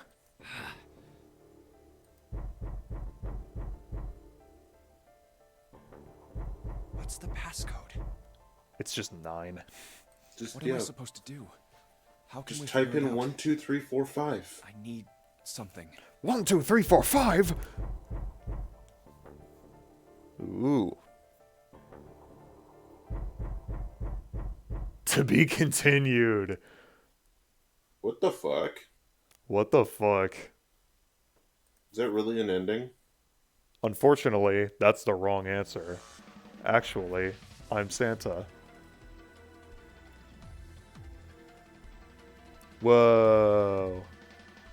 There's so much more game that we haven't done yet. Now, it is time. Let our game begin. You have reached one ending! Yay! This game has multiple endings. In order to experience all the endings, you need to play through the game multiple times. Make sure to save your progress now to retain all information you've acquired. Memory of Escape has been added to the title screen. Memory of Escape enables you to replay the escape rooms you have completed. Alright. Yeah. Shitty ending.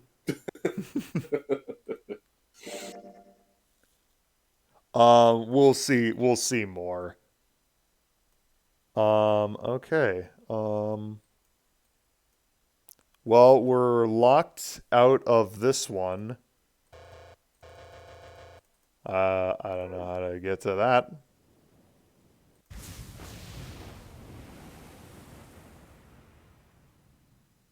The fuck is this? Is this just the beginning of the game again? Yes. Okay. Where do we want to go? Just go to that first... This one? To the first split. Or... The very beginning? I mean, Well, what does that last split let us, not that one, oh, because that one doesn't let us do anything. yeah. Because we obviously don't have something in Yeah. order to continue that. Yeah. So the previous one, This one? Or this one? that one. Okay. What Um, are there has to be some sort of choice there to let us. yeah, I mean, this is the one where we decided, like, do we go with Oh yeah, Clover yeah. and Ace, June and Seven, or Lotus and Santa? So we can at least get A a different, different a ending. different tree. Yeah. True. We could go up one more and like we go up two more and do that other side and see if that helps at all. Like just start working on some of these earlier trees and see if like any of that information helps out with getting certain endings. Mm-hmm. But I think it just depends on how they give us certain endings. That's true. Worded. All right. Well, I'm gonna say it's break time. Okay. I think this is a good place to break. We just got an ending. Kind of a shitty one, but you know, we'll continue that later.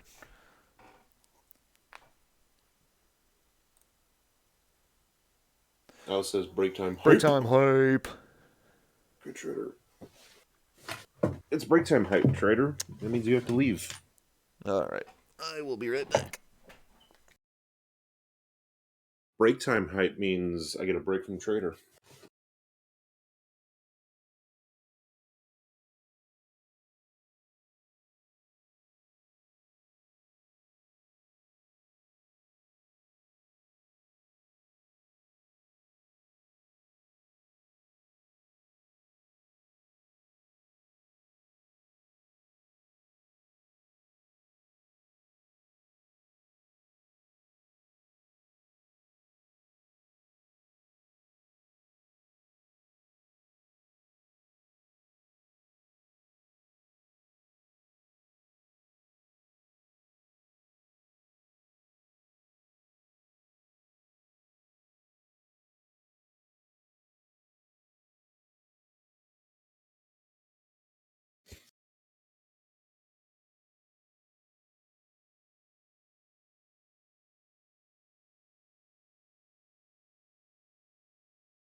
I'm back. Hi. What's up, Landon? I was looking to see what we need for the endings. And essentially, the ending we got is like a cock tease for the true ending. Ah, I see. Yeah.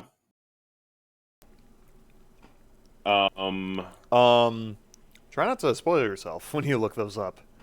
Well, I wasn't looking into like what actually happens in the endings. I was just looking into the Just the non-spoiler how to unlock. Yeah. Okay. But it's like that ending is literally tied with another ending, so like that's just how it is. Yeah.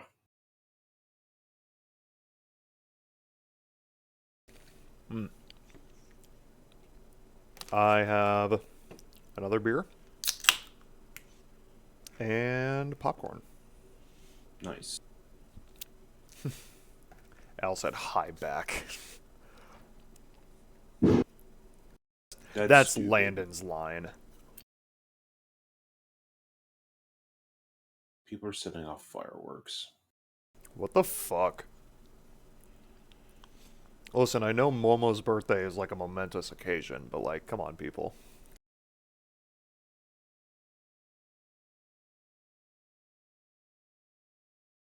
Okay.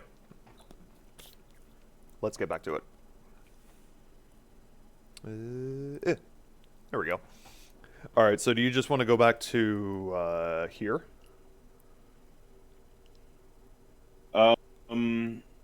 I mean, yeah. or do you want to go back to like here?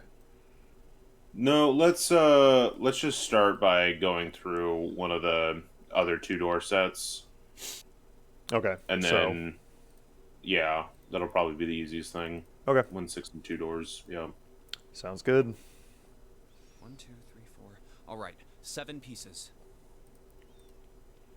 Alright, we can skip this dialogue Yes. because Yeah. We we've need- seen hurry. this. Yeah. All right. The first one says Ace request. Yes, I do. No, Can I hit? Next. How quick can I Yeah. hit enter? There, No. But Just it sound like I am barely. so- Maybe nobody. Oh fuck! I probably should have been reading that. Lotus's hair flared out like a mane of an angry lion, and she roared out with a voice that shook the walls. That's funny. I don't think there was anything else we missed. let go! Let go of me! I'm killing him! With some difficulty, Ace managed to restrain her. Junpei, read the rest. Right. Junpei tore his eyes away and looked down at the 6th piece of paper. He opened it. June wants door 6. Yes, I don't really have a reason. I just felt. Yep. 7. We got it. The door. Where's the skip? Oh, there's auto. There's skip. Oh, well, it's already here. So, 2 or 6. I don't. Al, what do you want to do? Al said 6. I'm okay with this, I guess.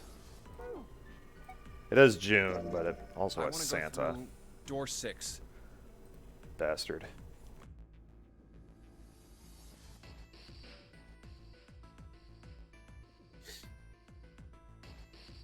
That's a problem. Oh, sorry. June spoke barely above a whisper, but they all knew what she'd said. None of these teams will be able to go through the doors they want. Clover and I chose door 1.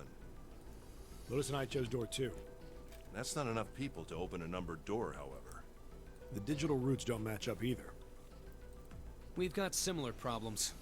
Junpei and I want to go through door 6. But our digital route is 5. If we're gonna open that door, we need a 1. Damn, what are we gonna do now?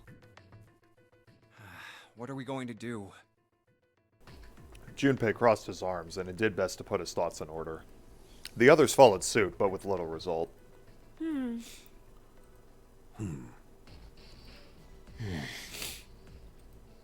Eventually, Clover broke the silence. Why don't Seven and Lotus go through door 1 with me? Oh no. Oh, honey, no. Her voice She'll was never cold and find flat. out her brother is alive. Her voice was, excuse me, her face was cold and flat, as was her voice, but her logic was sound.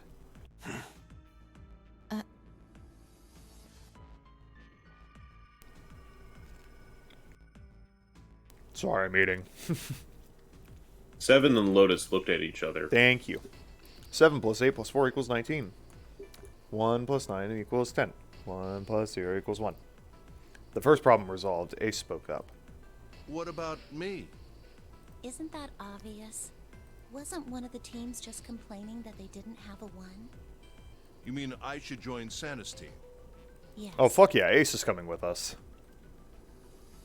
Clover nodded, her face still cold and emotionless. Her attitude and posture could not have been more difficult than the energetic girl of only a few hours before.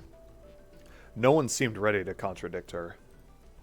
Her response was understandable, given the horrible situation in which she had found herself, but even so... I understand. I'll go through door 6 then. If we do as Clover has suggested, we can all pass through a numbered door and no one will be left behind. This seems to be the most reasonable solution. Yeah. 3 plus 6 plus 5 plus 1 equals 15. 1 plus 5 equals 6. 7, Lotus. What do you guys think? I don't have a problem with it. Me either. All right then, we're good to go. See you later. Bye. Wait, By the way, your Brother's brother's not not, dead. by the way, your Don't brother's worry. alive. Oh, I'll be going too then. Okay, bye. Yeah, be careful. We should get going as well. Ellipses. At last, Junpei and the other 6 had managed to separate themselves into 2 teams. Clover, 7, and Lotus headed to A deck, where door 1 was, near the main staircase. Junpei, June, Ace, and Santa, however, took the elevator to E deck.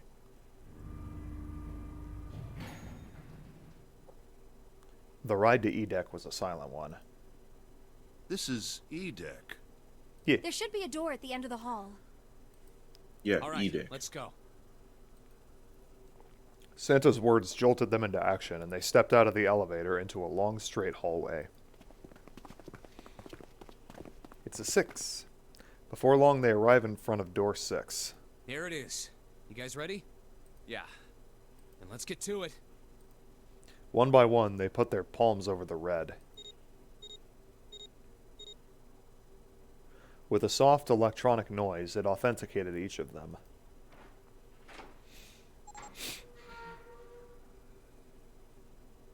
The door opened, and all at once, the 4 of them leapt through it. They would get stuck. Hey, I found it. It's right there. Fortunately, the dead was located easily enough.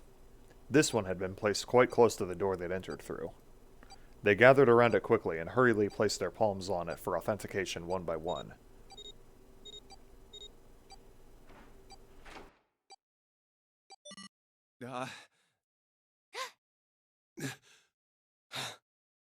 It stopped.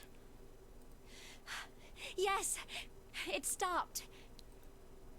The countdown had ceased, but Junpei's heart was still pounding in his chest like a frantic, thunderous drum. It felt as though it might shake itself up and out of his throat. Ooga I don't chugga. believe Ooga Ooga chugga, chugga. ooga chugga. I'm not sure it's something I'd want to get used to. We should finish this game before imminent death becomes a normal thing. You got that right. Once I'm out of this hellhole, I'm taking a nice long vacation. A boat? I agree.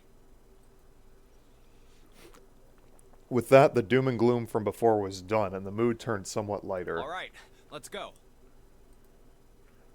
With that attempt at good humor, Junpei took a deep breath and began to walk. He jogged down the stairs at the end of the hallway and found himself staring at a large door. This door looks heavy.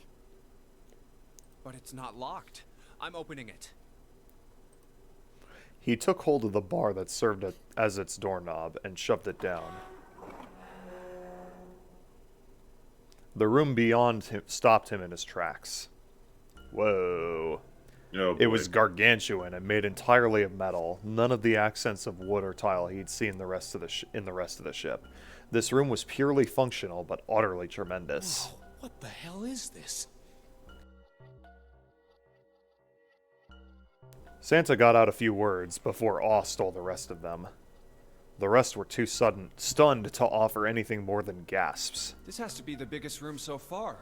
The ceiling is pretty high, too. Huh.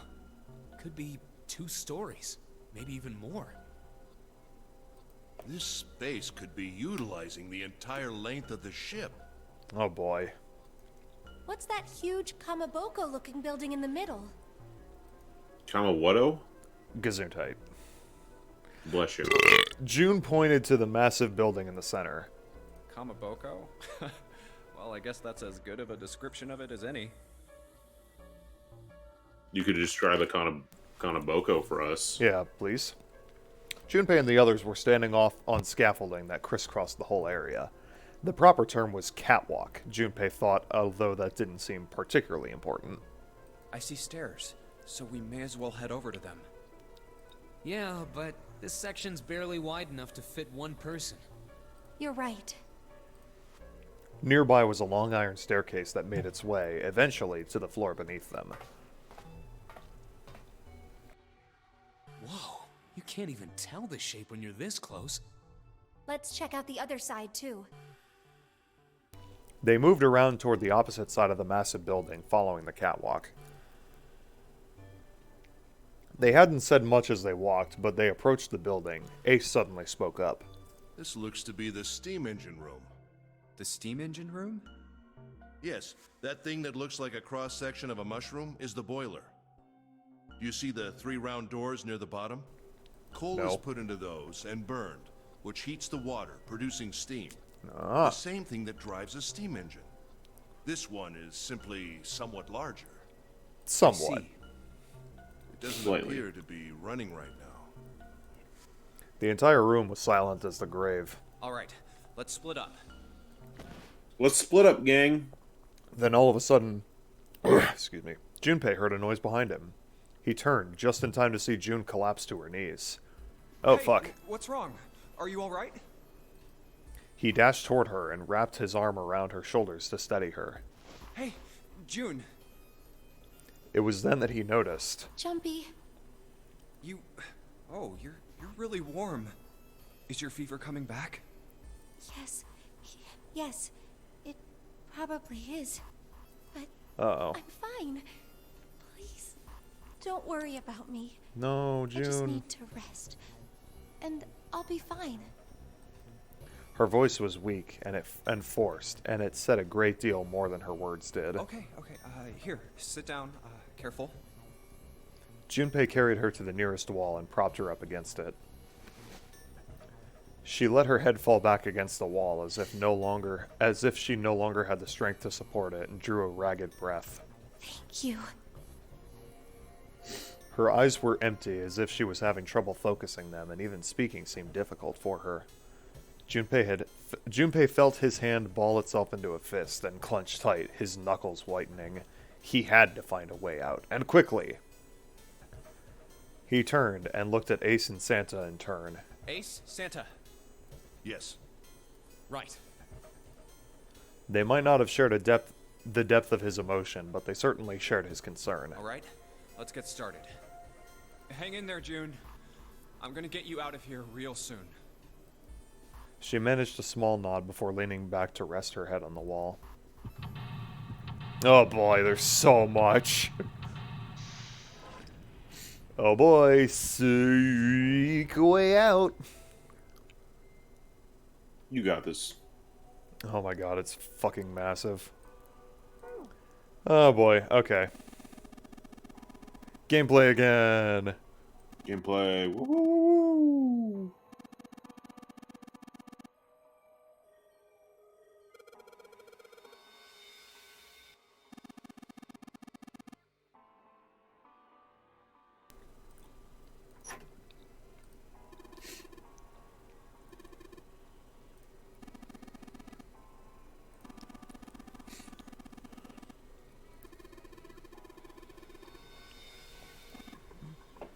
Perhaps.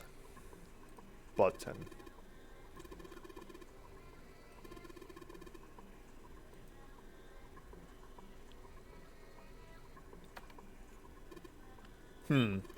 Nothing. Well, okay. Which, where are we on the flow? Oh, Just curious to see. Oh, boo. oh, text. We're in the middle. Okay. It's interesting how this one, depending on which choice you make, goes all the way over here and skips entirely past this Middle one. section. Yeah, Yeah. a tunnel.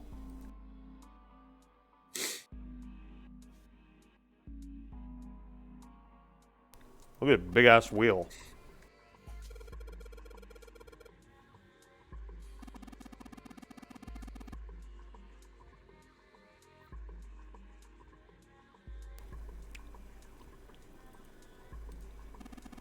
It looks like there's a door over here, in this tunnel.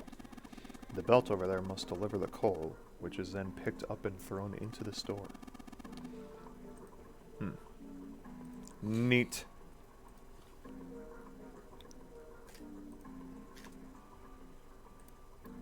Each of the open areas has a gear in it.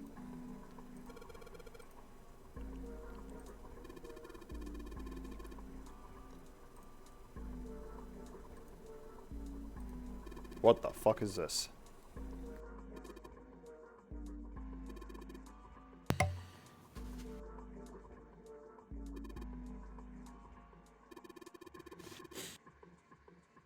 What?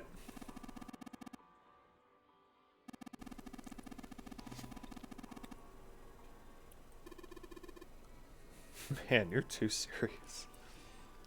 Santa's A different an idiot. wheel.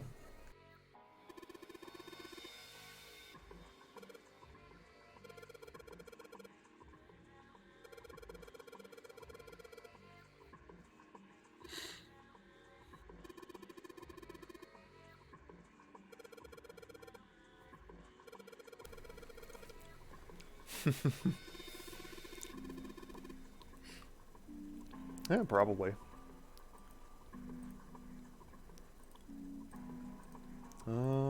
Let's see. Oh boy, there's so much.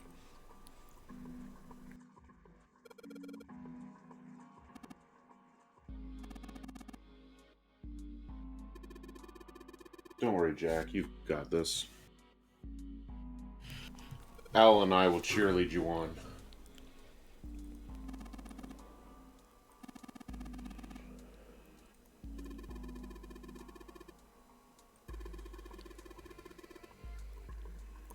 Thank you, Al.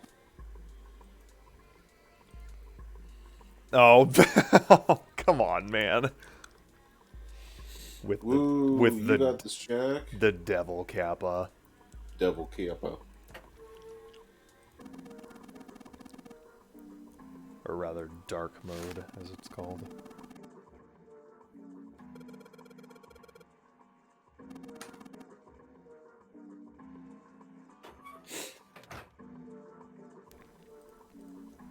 There's that wheel again.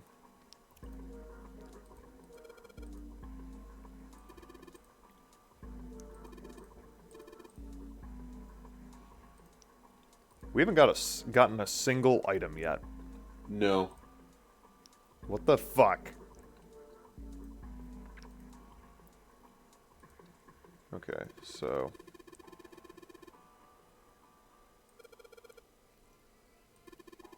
Look at those stairs. Look at them carefully. That gap.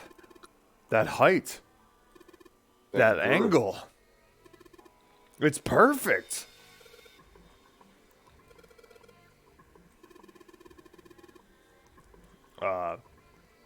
Oh, fucking...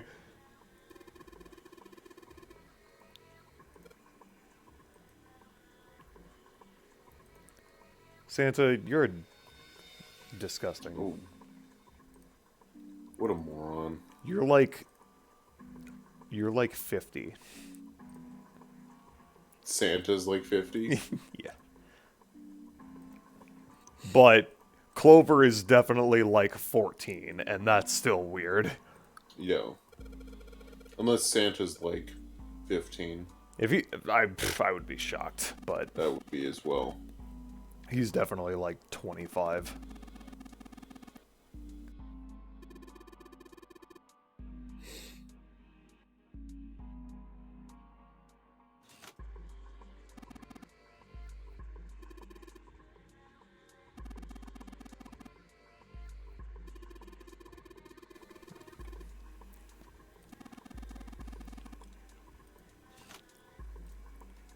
You know, this is unrelated to anything we're doing right now, but I remember, well, not unrelated, I guess, but I remember in the 3DS version of Virtue's Last Reward, there was like 2 particular puzzle rooms that if you saved the game while you were inside of them, it would corrupt your save file. Uh-huh. And you would lose your save data. Isn't that really cool? Yeah. It's incredibly cool.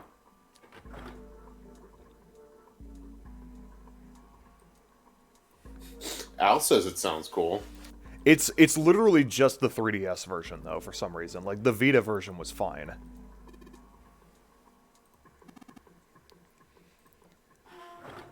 Thankfully, I knew about that before I played the game.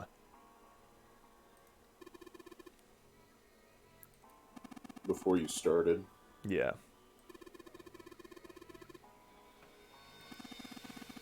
I played it safe and just never saved inside of an escape room.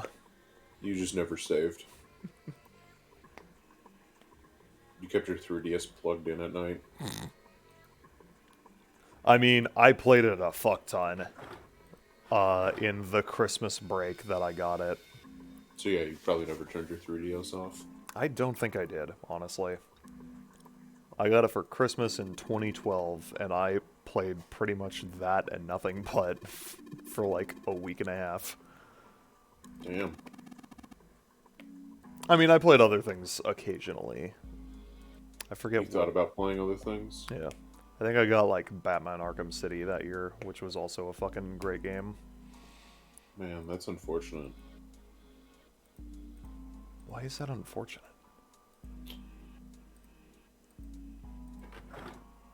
Don't worry about it. Rude. Batman Arkham City is a good game. Sure.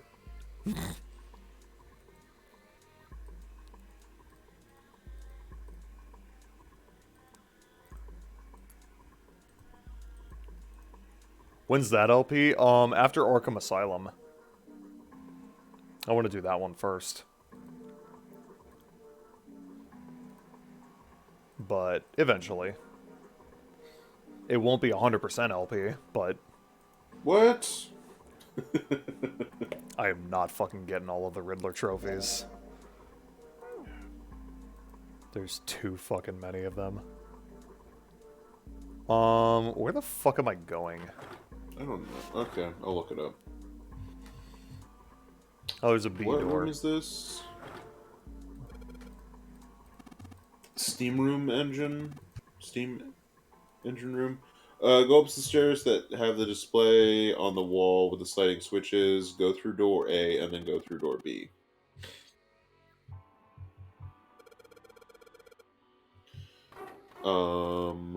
Tap the wheel on the winch to make it fall off.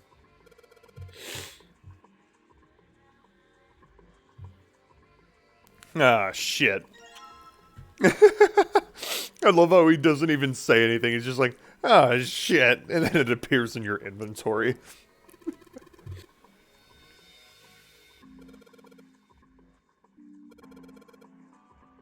And then use the wheel on the winch here. So just... Yeah.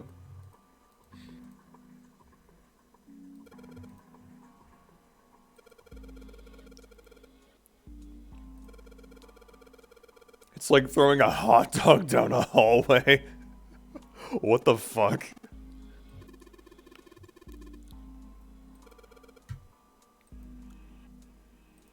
Alright. Well, that was worth it.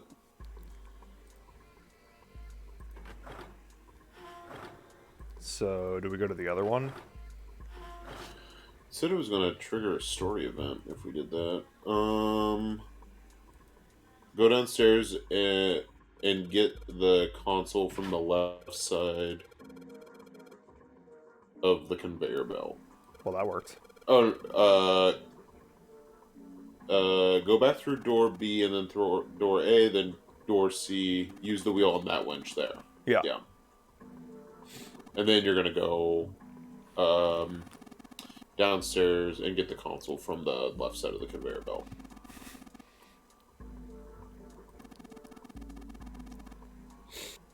It sucks that the ending that we got was the fucking, like, cliffhanger for the true ending. Yeah. Well, during the break, I kind of looked into some stuff, and the other branch is, like, one of the standard endings, but because of our choices in doors, we were locked into the, the spoof true ending. So we'll have to do, we'll have to go back a little bit, choose a different door, and then we'll have to choose to go down the one path. We'll have to go back a set, I think, go down go through the other door, and then go through one, and then we can get that ending. Gotcha. Yeah. There is, I don't remember a lot of the endings, but there is one ending in particular that I definitely remember. Is it the true ending? I mean, yes, but, aside from the true ending. Oh, okay.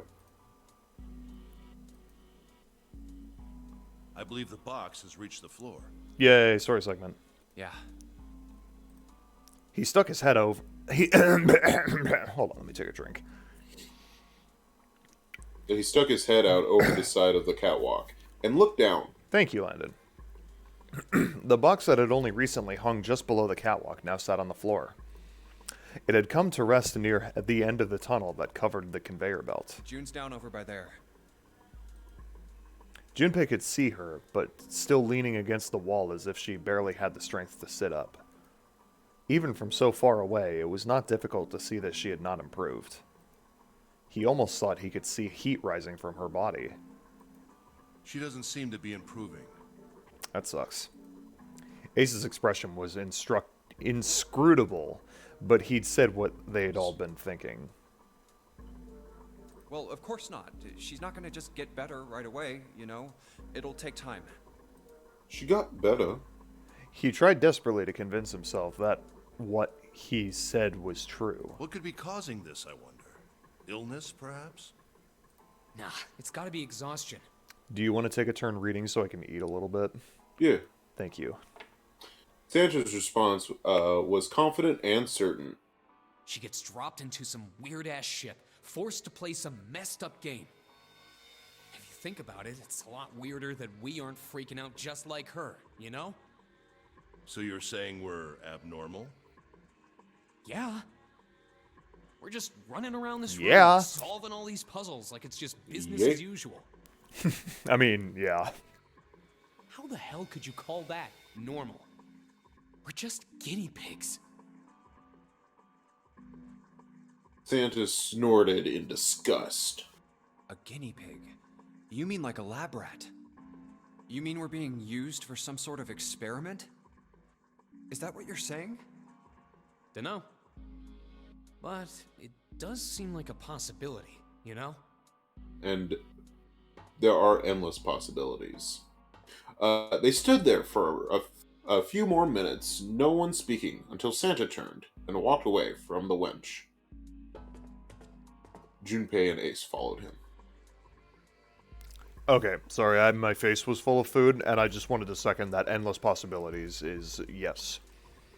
Definitely endless possibilities. Yes, there are definitely endless possibilities. We go downstairs now. Downstairs. Now where? We go get the thingy. that Oh, yeah. dropped.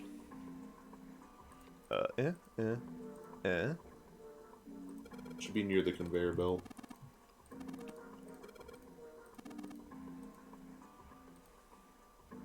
Oh. control panel for something. For something. Some kind of machine. Open the door in the conveyor belt and use the console on the hole.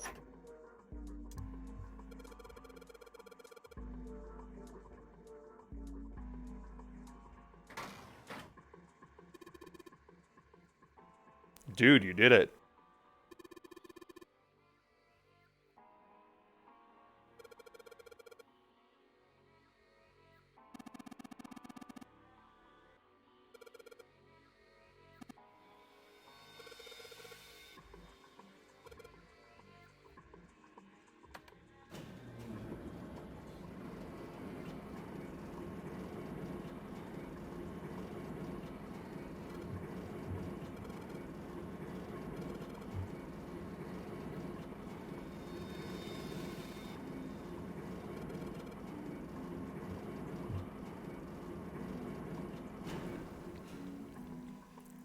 Well, so much for that.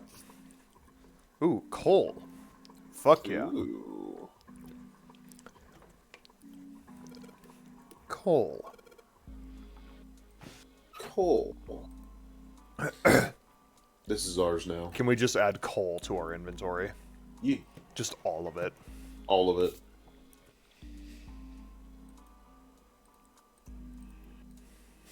Dang it. What about that box? Oh, There we'll you take go. that. Alright.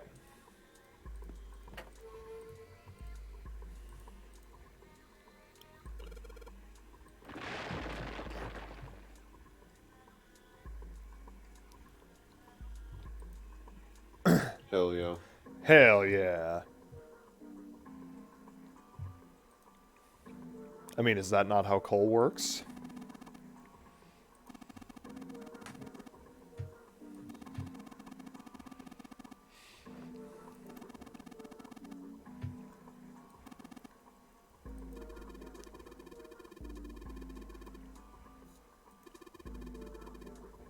Yeah.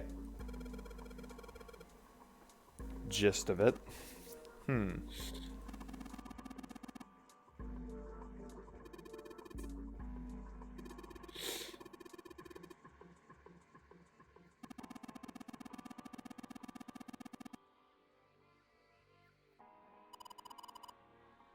June, no.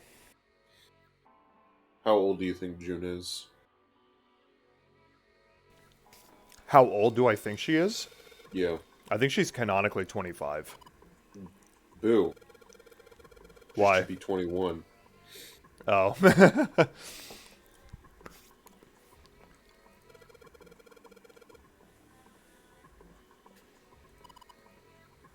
Because it's June 21st. Yeah, I keep dropping my phone.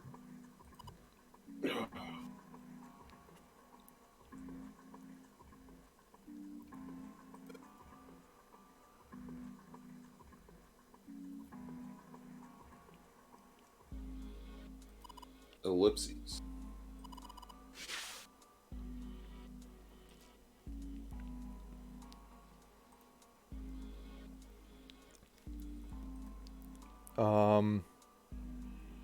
I'm looking up her age. Hold on. Okay. Don't look her up yourself. I'm not Don't look up doing any it. of the characters specifically because there's spoilers for all of them. I searched Santa in Google earlier. Yeah. I got some weird results.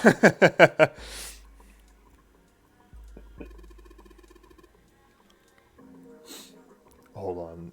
Give me like. Alright, well, I'll wait until. Yeah, no, fuck it. Everything's frozen. Everything's frozen. Dang it, it just says the year. What date does the game take place? 20. Oh, she is 21, actually. Because it's June 21st. Because this game takes place in 2027. And she was born in 2006. So you're telling me there's a chance that we could be picked up for the notary games? I mean, anything's possible.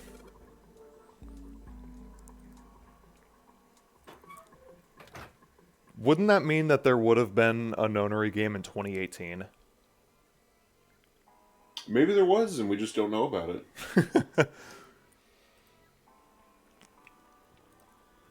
I don't think that's something they would necessarily Publicize. Yeah.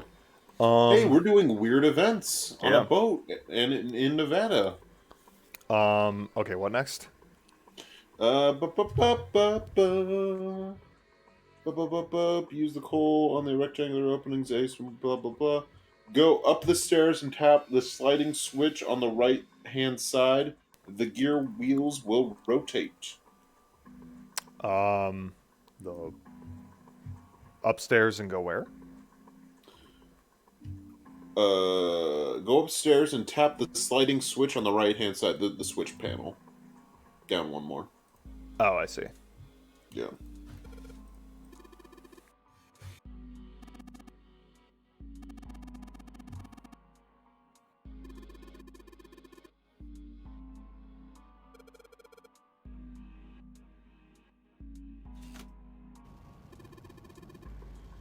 And then we need to go examine each gear wheel. Oh boy.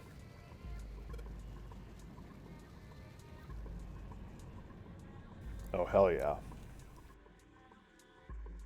We gotta get that disc. That dick. We're actually almost done. I didn't think it was that long, but it's just big. It's just really big. Gold disc.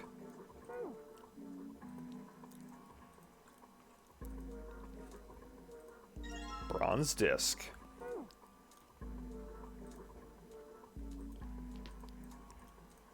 I need to go from the other side. Or, yeah, there we go. Silver disc. Oh, there we go. I just had to open OBS again. Yeah. No, there we go. Yeah, you want that.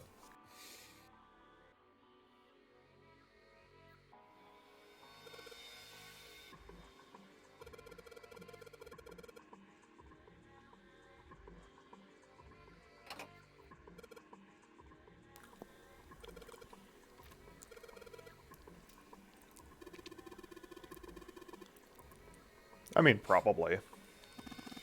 Yeah, we didn't have any input on it, so they're definitely in the wrong spot.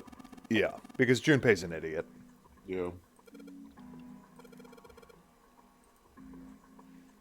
Instructions for oh boy. When the disc is clicked, it will rotate a certain amount. When the white arrow is clicked, the discs will be switched. Please note, when the discs are switched, the angles for the discs are reset. Oh boy. I think first off, we need to get the borders to be matched on each one. Oh, yeah. So the silver needs to be on top.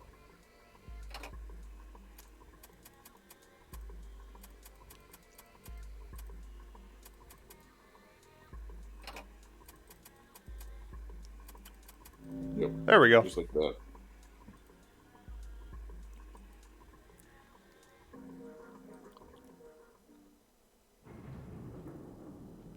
See, it wasn't actually that difficult. It was just like figuring out where to go. You found it. Start. Thank you, Al. Yeah. You're figuring out where to start. The door's open. Given the circumstances, Junpei's happiness was certainly understandable. Ace seemed to share his excitement. All right, Junpei. Why don't you go get June now? Santa and I will keep an eye on the store. Santa snorted. Why do we need to do that? Even Quit if being it's a shut, bitch. we know how to solve the puzzle now. You we can just open it again. Murderer asshole. Well, I suppose that's true. He might not be in this timeline. Shall all three of us go and collect June then? Yeah, but he is in the timeline for the true ending. I'm cool. I'll let Junpei handle But it. that's not this ending. True. He still seems irritated by something, however, and sat down on the stairs petulantly. So are you only interested in being contrary? Hey, Landon, Yes. it's you! I am the villain. Ace sighed with the air of a long-suffering All right, parent. I'll go get June. I'll be right back. He gave a quick nod to Ace and Santa and dashed off downstairs. Before long, he was back on the first floor next to the conveyor belt in June. Oh, Jumpy! Do you want to read again? I can. As he drew closer, she stood up slowly. Are you okay? He did his best to sound calm and nonchalant, but there was no hiding the genuine concern in his voice. Yes, I'm fine now. I'm sorry I made you worry. June blushed. He wasn't sure if she was embarrassed or still feverish. Let me check. Just to make sure, he reached out and put his hand against her forehead. Good. You're feeling a lot better. Lewd forehead touching. Whoa. She was feeling far less warm than she had earlier, but she still wasn't down to what seemed normal to him. Are you sure you're all right? He had to be sure. June gave him a look. Oh, you're such a warrior, Jumpy. Oops, I mean, warrior. Whoa. June giggled. June giggled. He wasn't sure if she'd just made a joke or not, but seeing her smile again made Junpei feel at ease. If she was well enough to smile and laugh, then she really was feeling much better. He gave her a friendly poke on the forehead. Why? All right, let's go. Go where? Out. We're done. Oh, Oh. right, I didn't tell you. We got the exit open, so... Great, let's go. June clasped her hands and nodded eagerly, urgently. Urgently.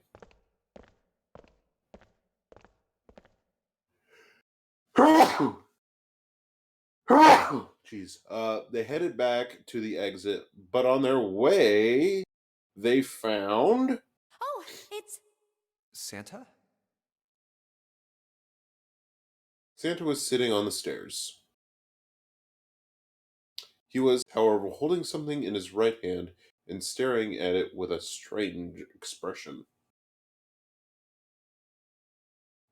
Junpei and June slowed down and finally stopped in front of him.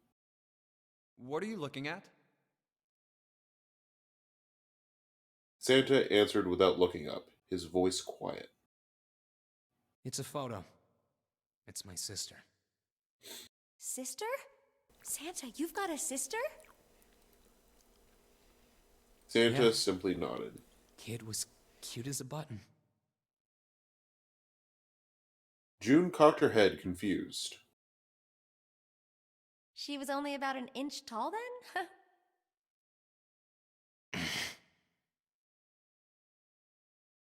Santa glared at her. Oh, sorry. I guess an inch is a little large for a button. Probably more like a half inch. Come on, June. Hmm.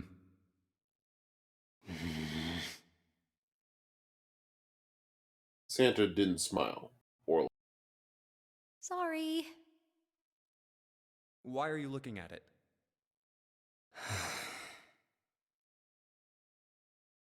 he simply turned back to his photo and spoke. I was her Santa Claus. Wait, what? This sudden revelation took Junpei by surprise. He had no idea what Santa meant. He glanced at June, who shook her head She didn't know either. Okay, for a second I thought he meant that he didn't know what Santa Claus was. What's Have Santa you ever heard the Claus? story of the two Santa Clauses? It goes that a long time ago, there were two Santas. One of them wore white, and the other one wore black. The white Santa gave presents to good kids, and the black Santa played tricks on bad kids. They went on like that for a while, but eventually the black Santa's tricks started to get worse and worse. Pretty soon, the white Santa couldn't stand it anymore, and he stabbed the black Santa to death. Jesus. When he stabbed the other Santa, the white Santa got blood all over his clothes. I don't think this is a real thing. And that's why, these days, his clothes are red. You could say that red is all that's left of the black Santa. Junpei, he could still think of nothing to say. June was staring at Santa. Sadness pained her face. Plain on her face. He continued. I wonder which Santa I am. Black. Yeah. The white Santa or the black Santa? You was Oh. Uh,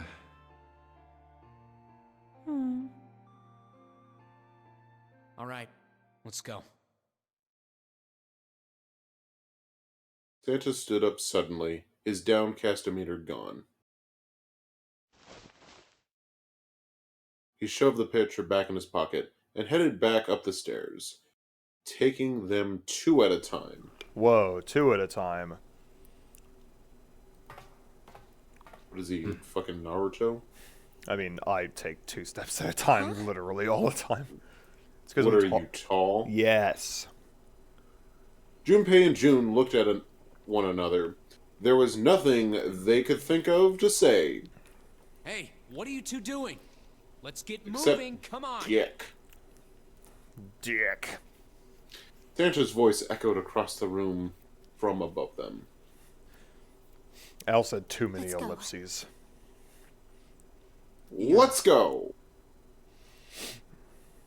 They nodded and followed him quickly up the stairs. Ace was waiting for them at the top. He was leaning against the handrail. He looked very tired. Oh, you're finally back. Yeah, what took you so long? The door had shut, but it wasn't cause for concern. Sorry we took so long. Junpei quickly solved the disc puzzle a second time, and the door opened once again. Well, that's good. Weird that it resets, though, if you can just do it again. Let's go. Yeah, what the fuck is the point? In single file, they walked through. After walking for nearly 15 feet, they found themselves in front of a metal door. So they didn't really get that far. It opened easily enough, and they passed through it as well.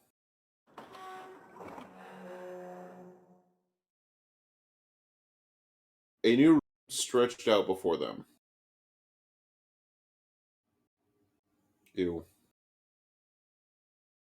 Huh. Is this a warehouse?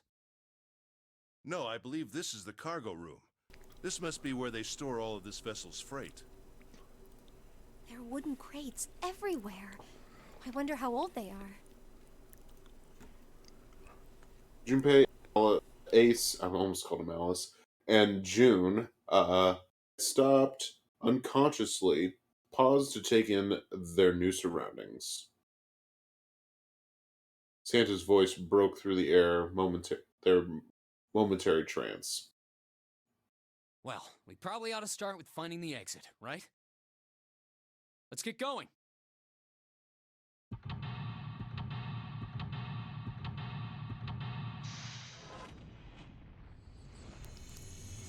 Secret way out. Seek a way out. Yay, more gameplay.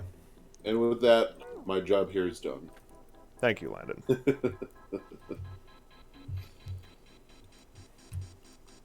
Cargo room. These crates are quite large. Oh boy. This is the dumbest looking page I've seen for the guide. the walkthrough on these Oh, puzzle rooms so Jesus. far. Well, oh hey, Oh, it's him. that looks familiar. It's the guy. It's the guy. It's a trading card.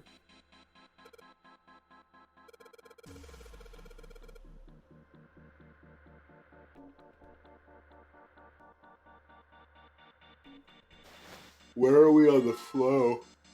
Whoa. Yeah, it's another trading card.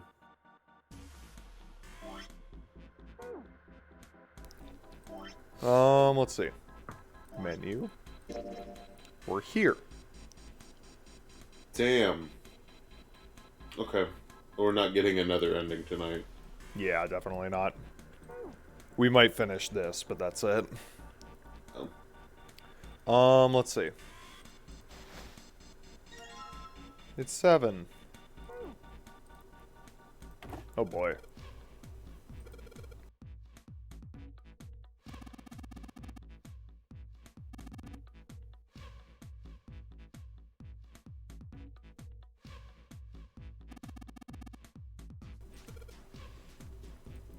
Cards.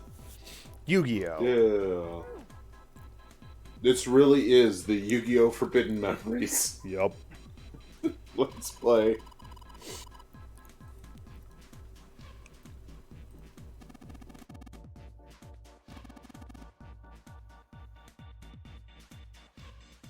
Oh, hey. Nothing in all of the boxes, huh?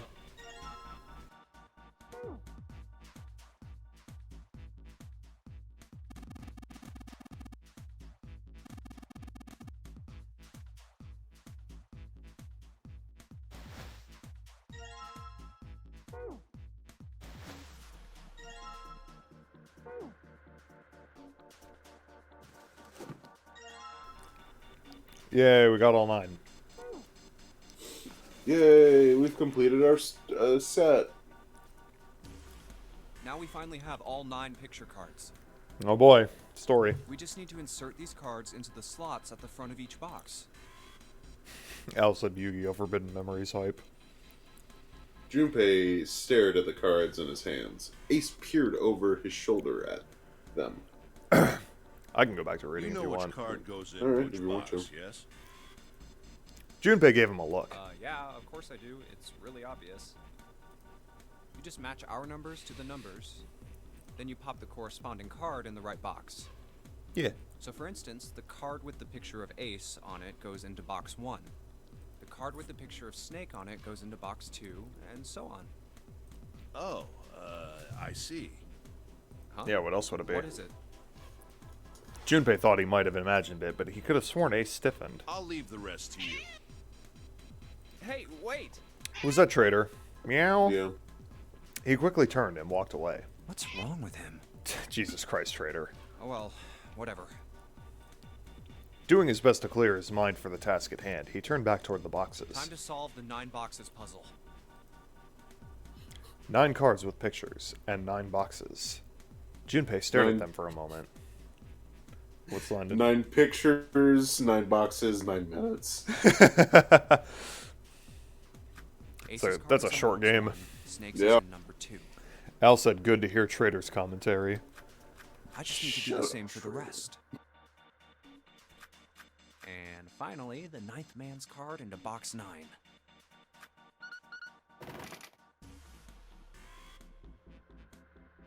Sorry, hold on, I'm eating. All 9 box lids popped open at once. Yeah! Oh, they opened! He peered He inside. peered inside. Thank you. What the? In each box was a single pin. 9 pins? Oh my god. 9 cards, 9 boxes, 9 pins. Trader, what are you doing? Guess I'll take them with me. Junpei collected them all quickly and shoved them into his pocket. We collected all the cards, but all we got were these pins. What the fuck? These look like the kind of pins you use for sewing. There are 9 of them in total, and they have numbers on them that run from 1 to 9. Cool. They don't look like any pins I'd use for sewing. It's really hard when you got a giant fucking, like, shape on the end. Yeah. Oh boy. What's that little thing down there? Oops.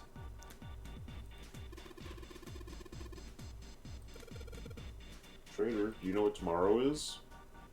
What's tomorrow? Tomorrow is Triangle Strategy release date. Oh, is it? Yeah. And also... Did he just call Trader- me a pussy? Yeah, pussy. But also, Trader gets flea medicine tomorrow. Oh, okay.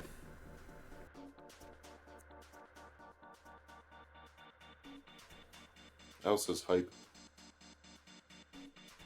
I assume for the flea medicine.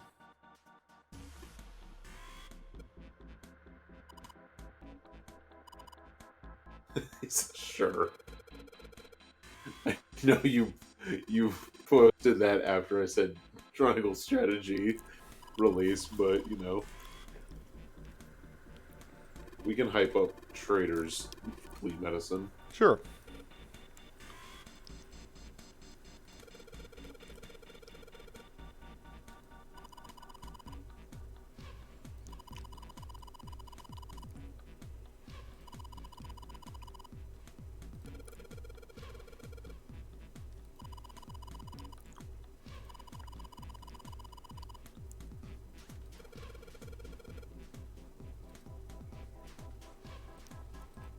Oh, I guess that's nothing. So is that small little thing? Nope. That small little box down there not a thing? Nope. Huh. Apparently not. These stairs. Let's take a look. Examine all the sandbags in the room. Find a picture card in each one. Look at the small box next to the sandbag for another picture card. Examine the number boxes for another picture card. Look at the box to the right. Blah, blah, blah, blah.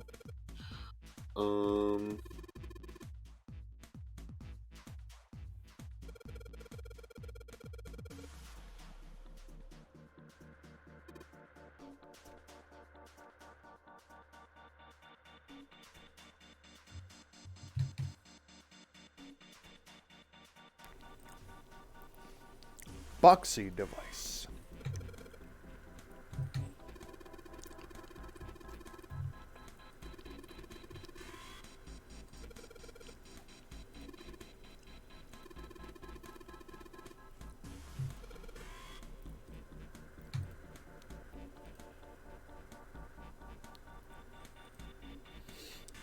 You ready to have some fun? Oh boy, is it time for digital roots? Mm-hmm.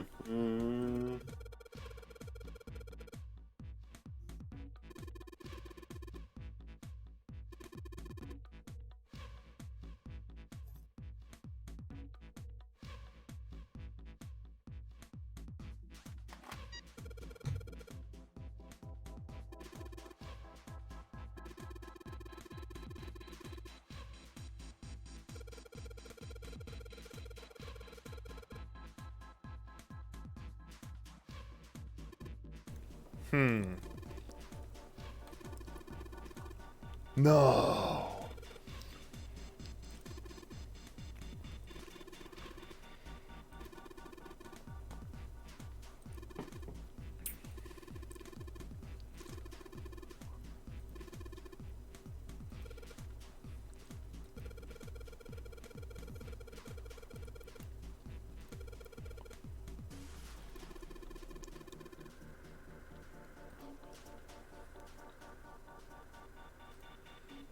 So, 1, 2, 3 pins on the top and the 6, 7, 8 pins on the bottom.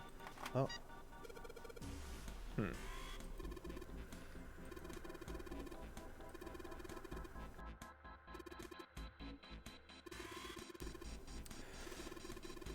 Oh boy.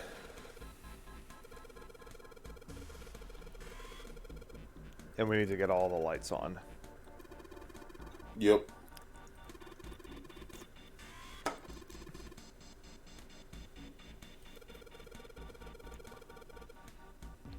Sure.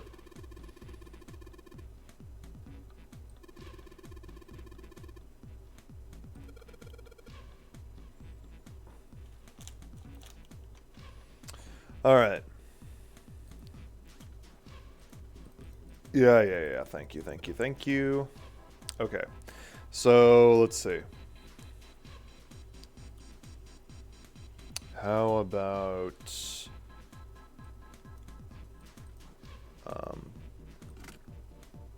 Okay, it's weird. You have to click on the hole and then the number you want. 1, 2, and 7. And... let's say... 3,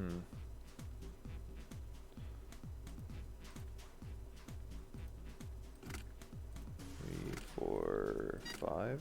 Okay. 2. 2. So let's try 2, 3, 6, and then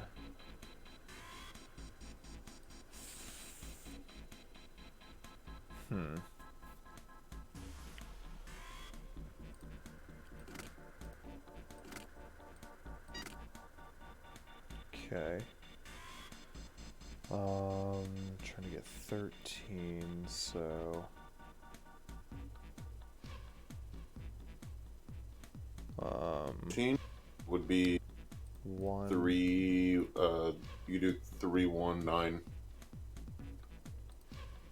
1, 3, 9, and for 5 we need 14, so 2, 4, 8. Yep. And 6 and 7. 15, so 9, 5, 1.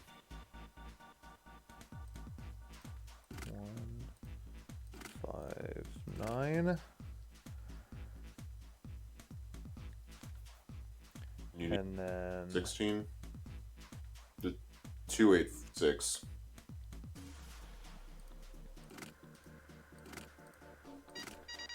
yay, we did it.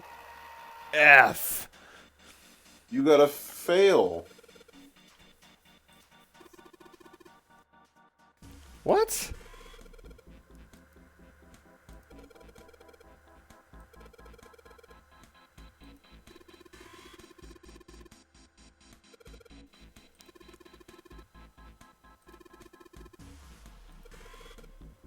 Man, that's boring. Oh boy. I think every direction needs to be a digital route. Oh, what if it's the hexadecimal for F. yeah, which would be 10, 11, 12, 13, 14, 15. Oh right, we don't have that fucking math shit here in this It would timeline. be 15. Yeah. Yeah, so each column, each row, and each diagonal needs to add up to 15.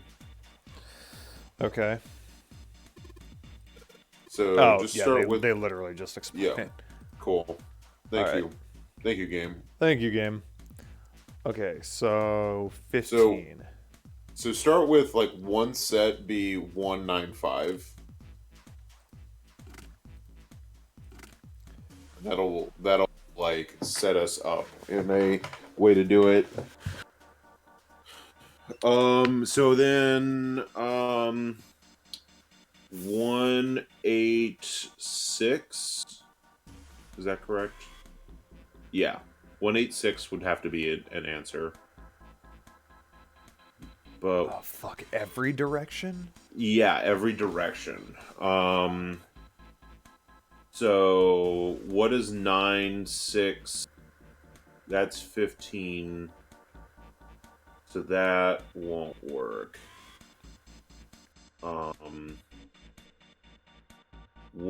Nine, 8. 9 and 8 is 17.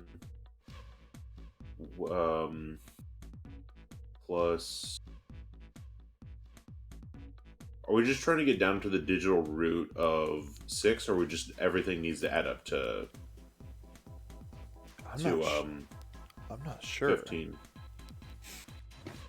Let me look at the through real quick.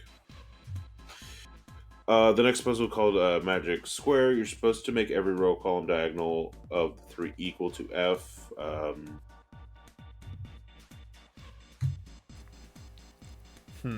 Is hexadecimal 15.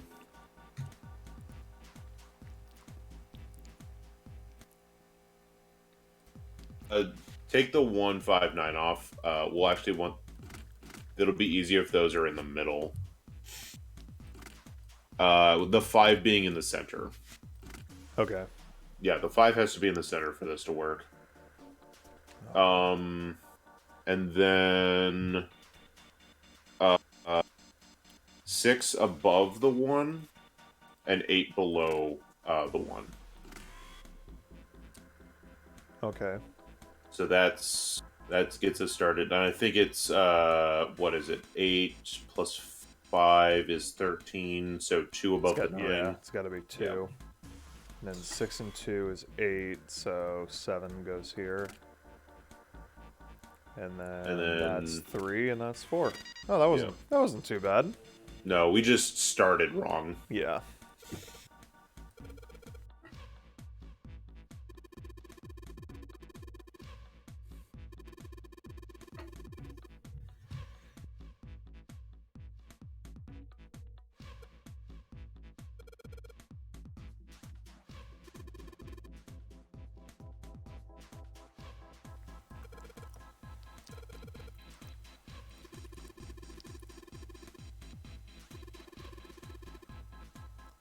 Oh, neat.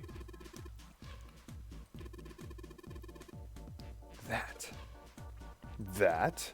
Yeah, that. Oh, boy.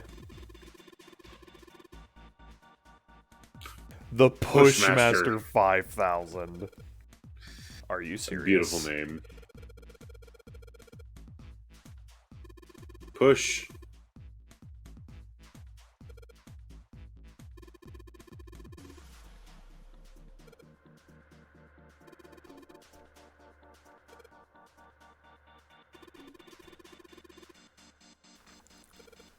Well,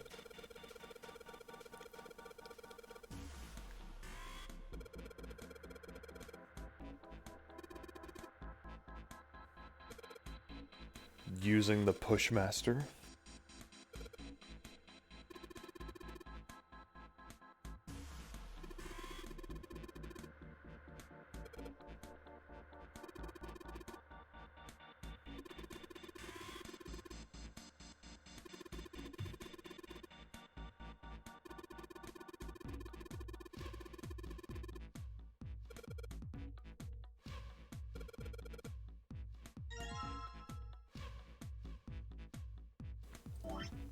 Oh boy.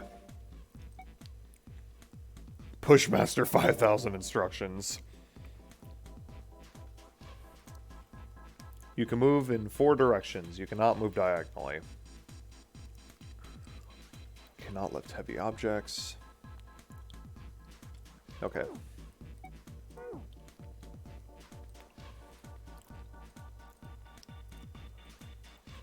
Pull the lever, Junpei.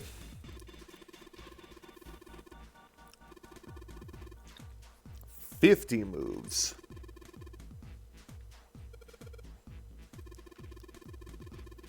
That seems silly. When a square adjacent to the Pushmaster 5000 is clicked, the Pushmaster 5000 will move to that square.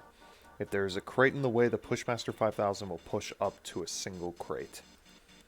Move the crates appropriately and efficiently and fill the yellow areas. Oh boy.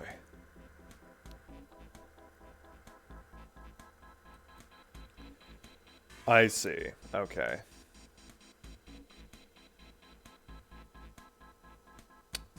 Okay.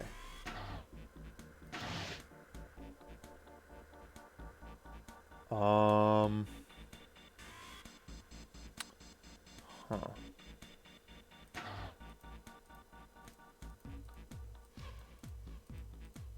Can I not? Oh, I see.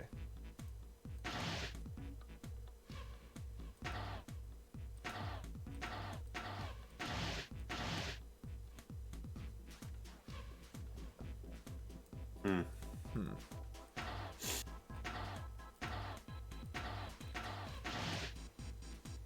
Yeah, you need a reset. I do. Okay, this is like a Professor Layton puzzle. Mm-hmm. Oops.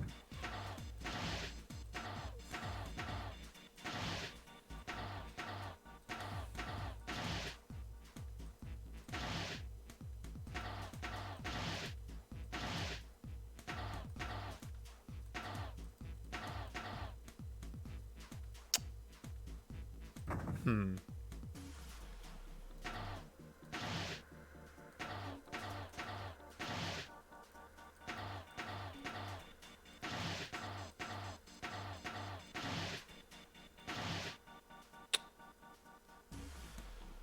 Hmm.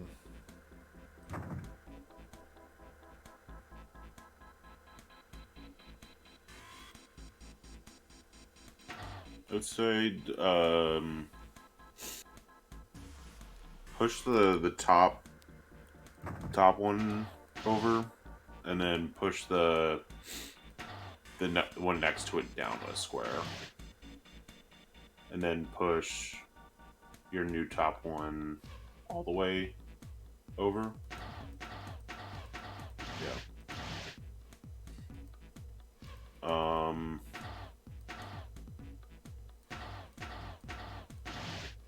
don't know if that Shit, no, that no. doesn't help. No. All right. Let's look the walkthrough real quick.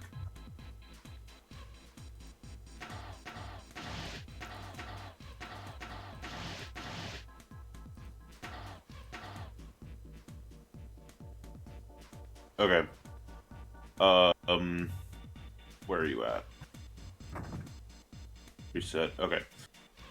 Push. So what we're gonna do is the way they have this set up is, top left is 1, top right is 2, bottom left is 3, bottom right is 4. Okay.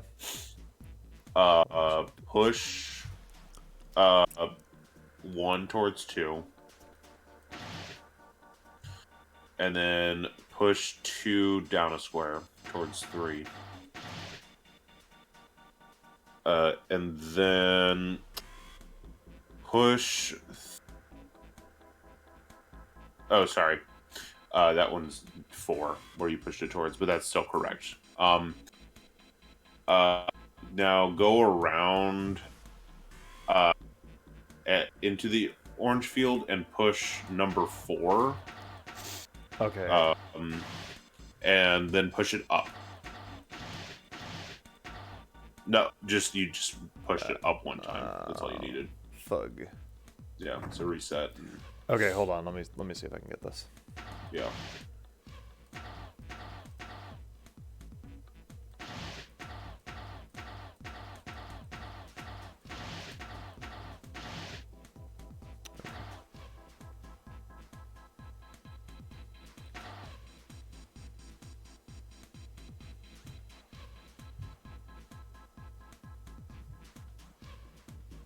Push 3 up 1.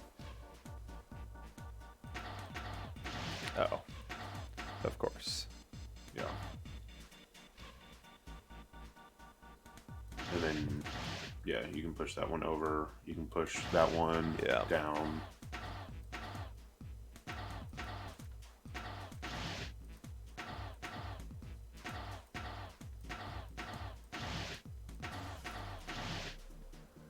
Oh, you're gonna run out of moves. Fucked.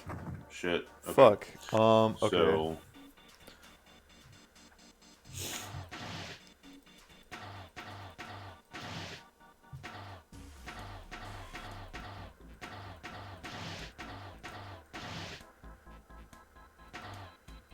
leave number 2 in its spot until the end.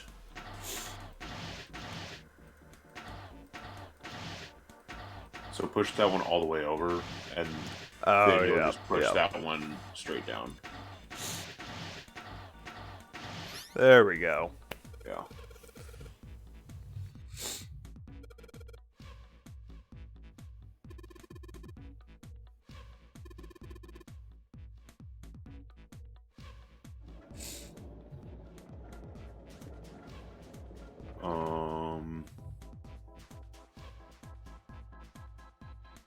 Okay, yeah.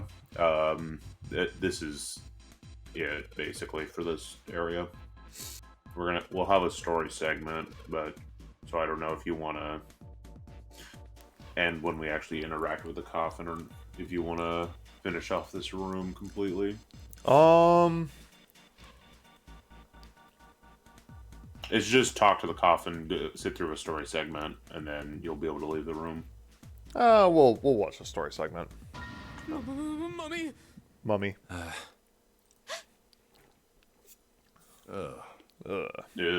I forgot Ace was here. Just kidding. Really? Whatever. Just open it. Okay. A small key and Oh, there's the gun. a gun? Well, that's ours now. Thanks. Yeah, a revolver. Yeah, you don't get to keep this, Santa. We're the main Looks character. pretty old. I wonder if this is a replica. No, it's real. This thing is... Are these real bullets? Yeah. Oh, if this is real... Oh. Al says, shoot, Santa. You're not gonna take it? Of course not. All something like this is gonna do is cause more trouble. It's a powerful weapon that gives one person a huge advantage. Something like that would be way too dangerous to have around. We're in enough danger already. Yeah, I suppose you're right.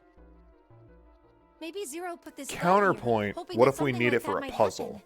What if we need to In shoot other Santa words, in the maybe head he put right it here now? to make Yeah. us fight each other. That'd be a good idea. In that case, we should most certainly leave it here. I, for one, have no desire to let Zero control me. Me neither. Okay, we've got that figured out. But you aren't gonna leave that key in there, are you? Of course not. We'll take that with us. Of course not. The blunt object we could stab into someone's eye. Yeah. Yeah, we'll take it. Santa, come over here. I want to show you something.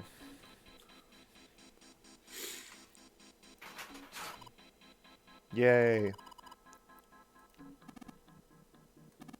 I guess it was a short story segment. Yeah, that wasn't too bad. Imagine if I decided to call it quits, and then we start up next time, and it takes 2 minutes. And we're like, damn, what the fuck? That's fucked up. Well, there was a universe that happened. Yep. Sucks to be them. Yeah. Fuck those versions of us. Yeah. Absolute losers. Long hallway, huh? Alright. Why don't we switch back to advanced screen? Get out of here. Novel section. What the fuck? Al said those poor bastards. Alright. We're gonna save here. Fuck yeah. Oh wait, I meant to return to the title screen. Damn it. There we go. Alright. Delete save data. Delete save data. Alright, that was it. We made some good progress in this one. Made some good progresso. We got an ending, kinda. Well, I mean... Yeah, it is an ending, but... It is an ending. Just a little incomplete. Would you also like to know that if we had just gotten the true ending from the start, it also gives us the spot for that ending. Wait, what? So when you get the true ending, it gives you the icon for the coffin and the icon for the true ending. Oh, I see.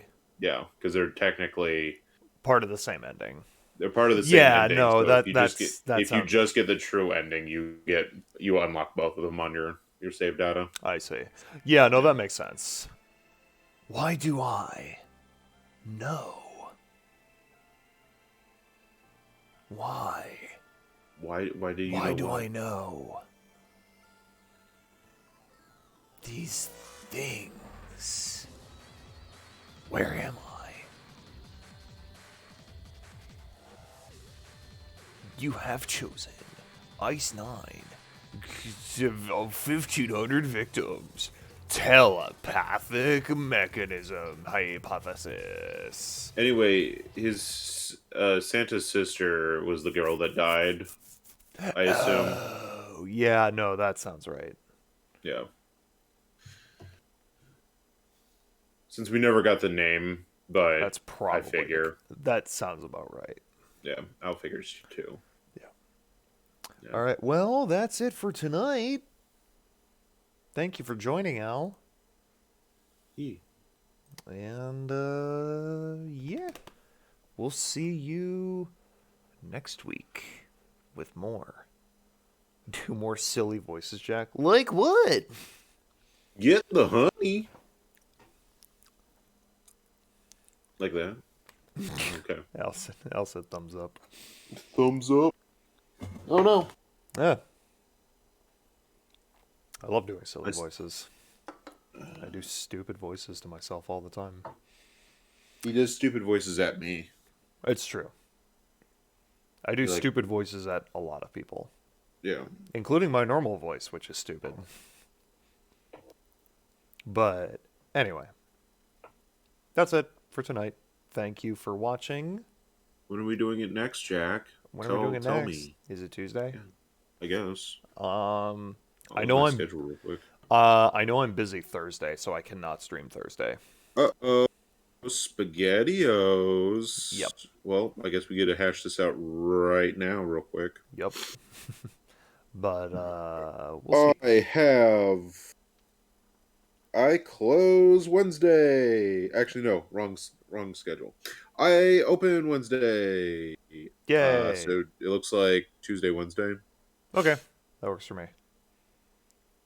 I have a show Thursday, so What about? Oh no, we do shit. Okay. Sunday, Monday, yeah. Yeah. Okay. Yeah. Okay. So yeah, Tuesday, Wednesday, and then I'll Yay. probably do Muramasa will probably be on Monday. Morning. Okay. Okay. Sounds good. Next time on not Virtue's Last Reward. Zero Escape. Notary. The Nine- Notary game. Zero Escape, 9 hours, 9 person, 9 stories, 9. Next time. Goodbye. Bye.